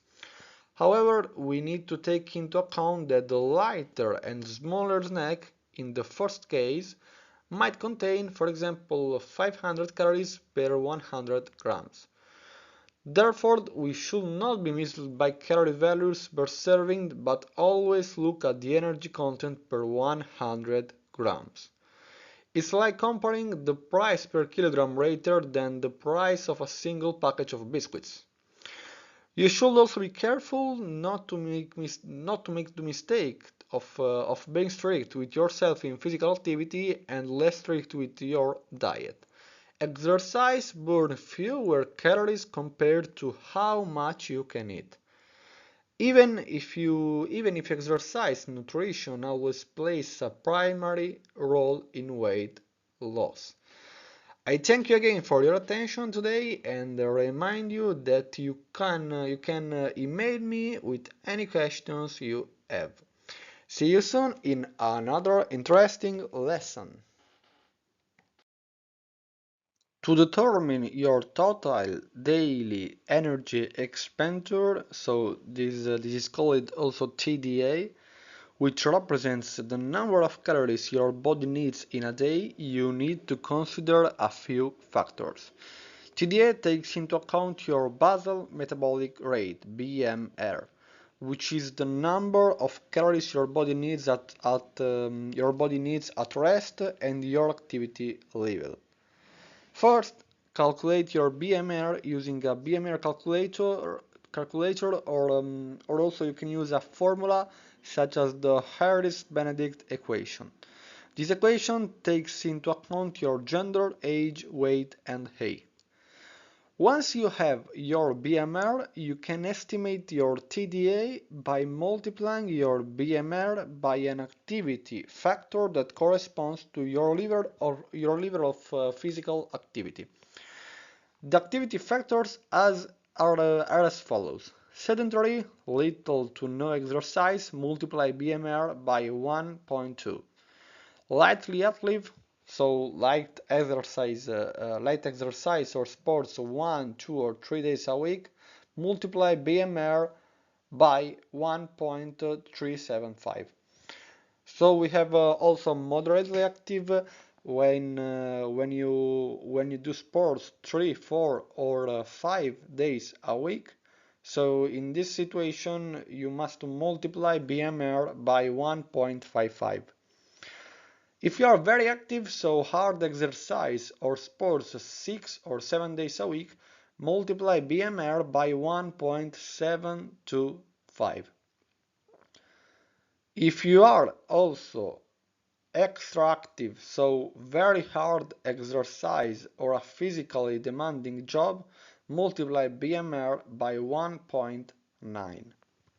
For example, if your BMR is 1,500 calories and you engage in moderate exercise 3, 4 or 5 days a week, you can estimate your TDA will be that will be 1,500 multiplied for 1.55. That corresponds to 2,325 calories. 25 calories. Keep in mind that TDA is an estimate and individual variation may exist, obviously. If your goal is to lose weight, you can create a calorie deficit by consuming fewer calories than your TDA. Conversely, if you want to gain weight, you can create a calorie surplus by consuming more calories than your TDA. Remember that this is a general guideline and it's always recommended to consult with a healthcare professional or registered dietitian for personalized advice based on your specific goals and your needs. I hope that you like these lessons and I hope to see you soon in the next lesson.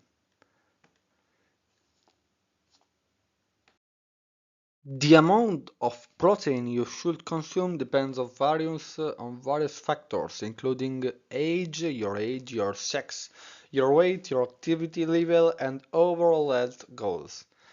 Protein is an essential macronutrient that plays a crucial role in building and repair tissues, supporting immune functions, and maintaining muscle mass. Proteins are the most important macronutrients that should never be lacking in your diet, especially when it comes to body definitions. This is because protein play essential roles in a diet. For example, preserving lean muscle mass even in a calorie deficit, because protein help maintain and protect your muscle tissue, which is crucial for a toned and definite physique, even when you're consuming fewer calories than your body needs. Also, proteins providing a greater sense of satiety, greater sense of long-term satiety after meals, because proteins have a higher satiating effect compared to other nutrients like carbohydrates and fats.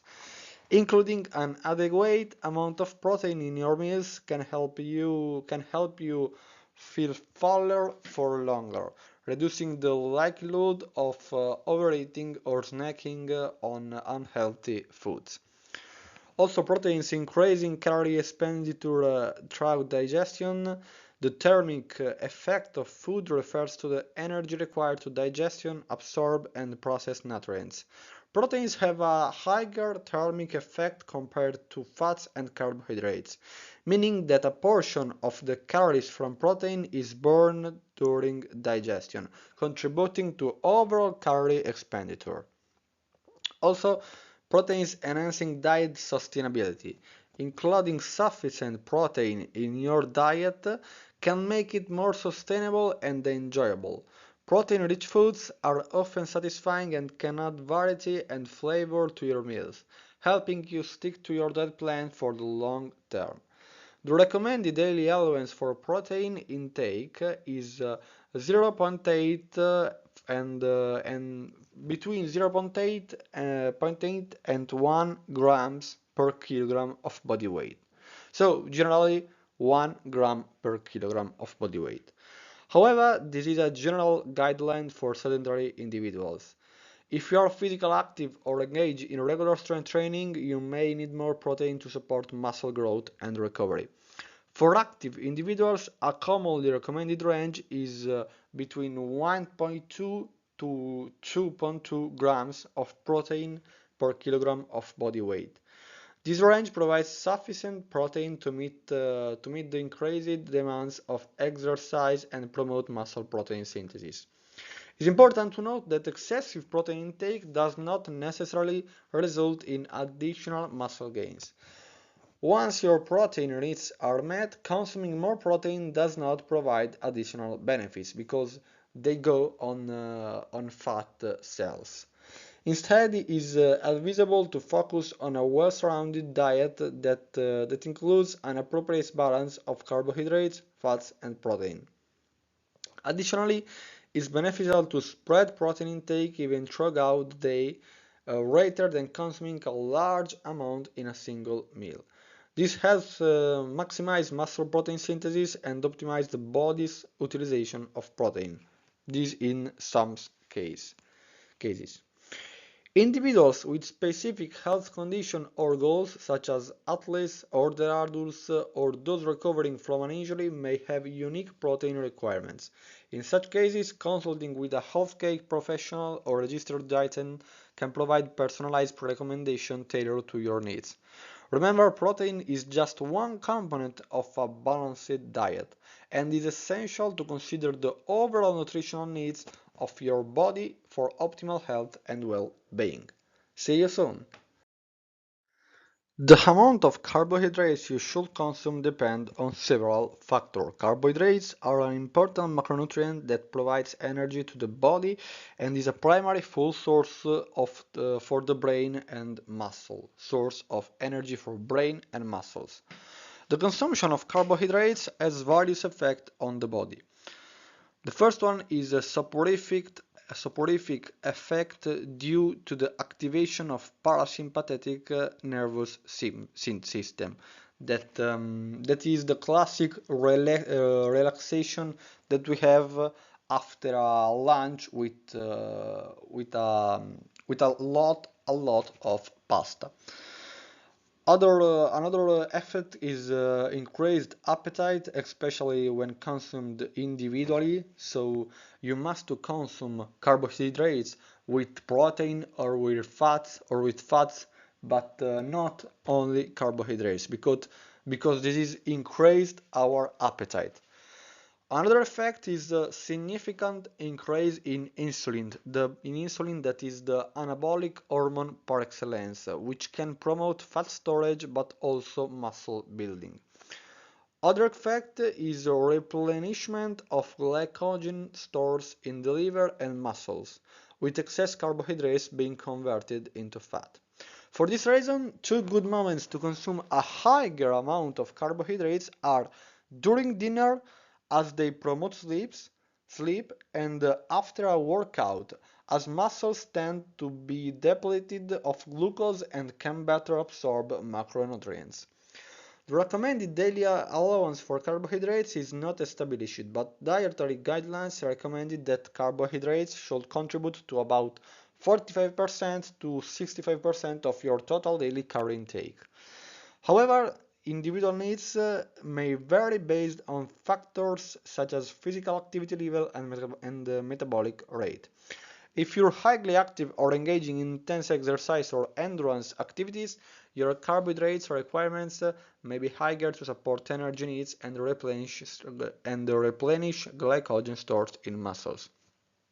Athletes and those involved in prolonged physical activity may benefit from consuming around 55% to 65% of their total calories from carbohydrates. On the other hand, individuals who are sedentary or have specific health conditions such as diabetes may need obviously to moderate their carbohydrates intake and focus on consuming complex carbohydrates with a lower glycemic index because this is help they to manage their blood sugar levels. It's important to choose nutrient-dense carbohydrates sources such as whole grains, fruits, vegetables, and legumes rather than refined and processed carbohydrates. This source provides essential fiber, vitamins, minerals, and antioxidants that supports overall health. Remember, a balanced diet includes appropriate amounts of carbohydrates, protein, and fats. I hope that you like this lesson, that you enjoy, and I hope to see you soon in the next lesson. The consumption of dietary fats plays a crucial role in our overall health and well-being. However, the amount of fat to be consumed can vary depending on individual factors and goals. The recommended intake of dietary fats depends on age, sex, weight, activity level, and overall health. In general, fats should contribute to about 20% to 35% of the total daily calorie intake. Fat intake serves important functions in the body. So, for example, it provides a concentrated source of energy with each gram of fat providing 9 calories. Also, it aids in the absorption of fat-soluble vitamins like vitamin A, D, A, and K, and supports their utilization. Also, fats helps in the production of hormones and plays a crucial role in maintaining healthy cell membranes. Also, fats provides insulation and protection to organs, acting as a cushion.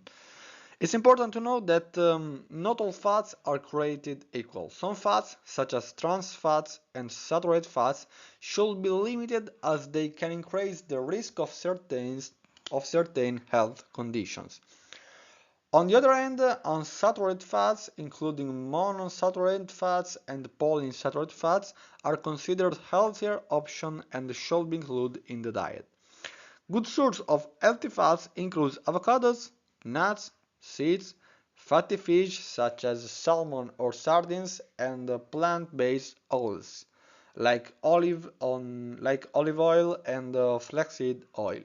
I hope that you enjoy also these lessons in particular, and I hope to see you soon in the next lesson. Nutrition is the energy for training, not just the building blocks for physical development. The foods we consume not only have a structural function in building new tissues, but also serve an energy purpose to enhance performance in various activities. Additionally, the nutrients we ingest play a regulatory role by activating hormones and biochemical signals that are beneficial to metabolism. As you already know, the process of gaining muscle mass is delicate, and the diet requires as much attention as the cutting phase. So, as you can see, depending on the situation you are in, managing the calorie surplus will vary. When it is beneficial to increase calories, in reality, the muscle building journey lasts much longer than a cutting diet, depending on your goal, but the process may take anywhere from 6 to 24 months. Of course, you cannot maintain a calorie surplus for that entire duration, as it could lead to excessive fat accumulation.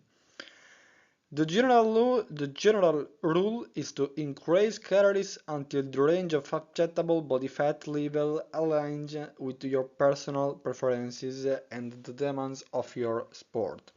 Like any journey, the bulking phase should be approached cyclically. So it can be a cyclical process. To clean up any excess body fat that may have accumulated, even if you have been following the plan diligently, it is important to suspend overfeeding for a short period of time. This break will help restore muscle sensitivity, which can be lost after weeks of being exposed to high insulin and carbohydrates. It is advisable to suspend the bulking phase every 12 or 16 weeks for about 3 or 4 weeks to allow for cleaning and regeneration. So I repeat, it is advisable to suspend the bulking phase every 12 to 16 weeks for about 3 or 4 weeks, so for about 1 month, to allow for cleaning and regeneration. Of course, if you are gaining too much fat, there is no need to wait that long. It's better to suspend earlier and shed the excess weight. During this brief break, I recommended reducing your calorie intake by at least 10% from the total calories, primarily from carbohydrates. If that is not sufficient, continue decreasing by 10% every 2 weeks until your weight and the waistline start to decrease. After this break, you can resume your journey. As shown in the chart below, you can structure your week with a linear calorie regime or a cyclic regime. Some people prefer to maintain the same daily calories intake for the sake of organization and simplicity. In these cases, adopt the linear scheme. Other may need different days to recharge and indulge a bit more. In these cases, adopt the cyclic scheme. I hope you enjoyed this lesson and I encourage you to stay committed to your journey. See you soon. Diets often fail because they start off too rigid, making them difficult to sustain over time. The metabolism slows down quickly and the body starts to slowly demand food. It becomes increasingly challenging to resist social occasions, turning down a drink with colleagues, limiting yourself to a slice of cake at birthday parties, sticking to your diet while family or friends indulge in tempting and delicious foods right in front of your eyes. The best weapon you have to win this battle is planning ahead so that your body can more easily accept the weight loss period without fighting against your will. Weight loss is not easy to calculate because many factors come into play. as I have mentioned, governing the efficiency of absorption and energy expenditure. If our body were a perfect machine, for every 7,000 kilocalories deficit, you would be able to lose 1 kilogram of pure fat. This means that if you have a daily deficit of 500 kilocalories, you will be able to lose 0.5 kilograms per week, and therefore 2 kilograms per month.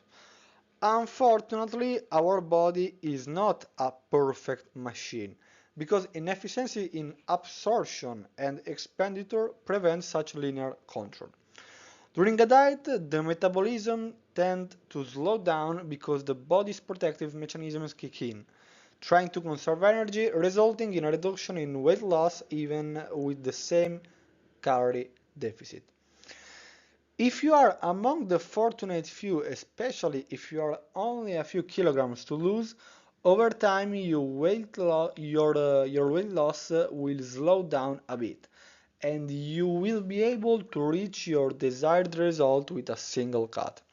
But if you belong to the majority of people, the initial calorie reduction alone will not be enough to achieve your goal, because weight loss will slow down within a few weeks, eventually coming to halt due to metabolic adaptation.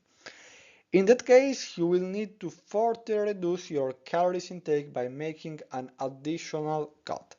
Remember that eating less not only leads to aesthetic improvements, but also physiological improvements. Thank you for your attention, and I hope to see you soon in the next lesson together. A diet that should serve as an example to the whole world is that of the inhabitants of Okinawa, the famous island where karate was born several centuries ago. The gastronomic culture of this island is among the most fascinating in the world because its consumers have the longest life expectancy and the low rates of disability. Okinawa is famous for having a large number of centenarians who are living proof of the effectiveness of their lifestyle and diet. A famous scientific study from 2001 explains the reason for the success of this diet. The research explains how the culture of Okinawa embraces the concept of food as medicine. In fact, this perspective leads them to behave optimally with their food choices. Western society should take inspiration from this simple yet effective ideal. The inhabitants of Okinawa, with a 40% calorie restriction for half of their lives, live about 4 years longer than Americans. The excess of food that leads to obesity in middle age, as often happens with Americans, reduces life expectancy by up to 13 years. So, additionally, maintaining a stable weight, engaging in daily physical exercise, and also not smoking contribute to a 55% reduction in all-cause mortality after the age of 24. I repeat, maintaining a stable weight, engaging in daily physical exercise, and not smoking contribute to a 55% reduction in all cause of mortality after the age of 24. This is so impressive. I hope you enjoyed this lesson, and I hope you will put into practice all the advice and information I have provided in these lessons. See you soon. Hi and welcome to this new lesson with me. I want to remember that if you want a personalized training program, you must send me an email at this address. So, if the diet is varied and adequate, supplements are probably not necessary. They are needed in the following cases: strongly hypocaloric diets, vegetarians, exclusion of dairy products, elderly individuals, athletes who need to consume many micronutrients or macronutrients, and also specific pathological conditions. It is important to remember that the supplement market is unregulated. Companies are not required to provide evidence of the product's effectiveness. The only restriction relates to the toxicity of the product. I must also to say that is not the individual molecule that is beneficial for our body. For example, I don't know, vitamin D, but is the combination of molecules of all molecules contained in a food. So that's it. I hope that this mini lesson enjoy you and like you, and I hope to see you next time. According to the International Society of Sports Nutrition, the following fitness supplements are really effective. Proteins that are essential for muscle growth and repair. They help support muscle recovery after exercise and promote muscle protein synthesis. Protein supplements such as whey protein or casein protein can be consumed in the form of shakes, bars, or powders mixed with water or other beverages. We have also essential amino acids. Essential amino acids are the building blocks of proteins and are necessary for various physiological functions in the body. Essential amino acid supplements typically contain all 9 essential amino acids required by the body. They can be consumed in the form of capsules, tablets, or powdered formulation mixed with water. We have also creatine monohydrate. Creatine is a naturally occurring compound found in small amounts in food like meat and fish. Creatine monohydrate supplements are commonly used to enhance athletic performance and increase muscle strength and power. And also, creatine can increase our muscle volume because increasing our intramuscular water. The supplementation with creatine involves a loading phase and a maintaining phase. It takes approximately 4 weeks for the muscles to reach baseline levels.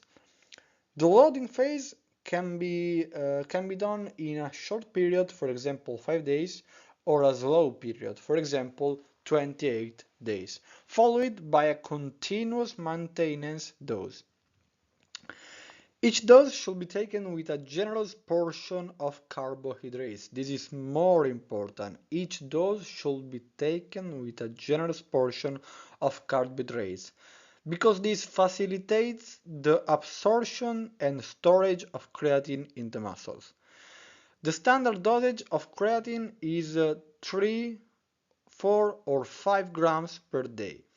While many early studies used creatine loading phases of 20 or 30 grams per day, that is too much, to rapidly saturate the stores, lower doses are equally effective but simply require a bit more time to accumulate in the body and take effect. It may result in weight gain, so 1 kilos per week already after the first week of intake, so 1 kilos, and also it draws water into the muscle. When use creatine, so you can use creatine in these situations: during high intensity exercises between 2 and 30 seconds, for example light weights, lift weights, and calisthenics. So also when you want to improve recovery between repetitions, and when you want to increase the rate of phosphocreatine resynthesis during the rest period between sprints. And also creatine enhances the response to glycogen loading. Side effects may include, for example, muscle cramps, strains, and sprains, but there is limited evidence that's supporting an increase in these effects. I hope really you enjoyed this brief lesson and I'm glad to see your efforts in learning valuable information for your journey. See you soon! In general, there aren't any supplements you need to avoid, but there are some guidelines you need to follow. For example, when you see a supplement on the shelf that has a price that is too low compared to other supplements that are competitors, you have to be careful because a poor quality raw material may have been used. My advice before buying any type of supplement is to put this procedure into practice that I tell you now, which I also do before buying my proteins. Check what are the main substances contained in that type of supplement and check on scientific engines such as PubMed if there is a good scientific evidence on the effects of that specific substance. I assure you that that is a procedure that will take you just a few minutes, but that can allow you to save the money that you could perhaps throw away by buying a supplement that has no scientific evidence. Because remember that, as I told you previously, the market for supplements is a market free, and no companies no company has to prove the effectiveness of its products. Also remember the pyramid of scientific evidence, which gives you guidelines on the quality of the information you find on PubMed and other scientific engines, like for example Google Scholar. In other words, you must give more importance to meta-analysis and systematic reviews rather than single studies that are worth much less. I really want to thank you for your attention, for the attention you have given me in all these lessons, and I hope you will put into practice all the information and all things and all the tips that I have given you to obtain a lot of satisfaction with your work, with your family, with your friends, and I wish you a lot of luck in everything you do. See you soon.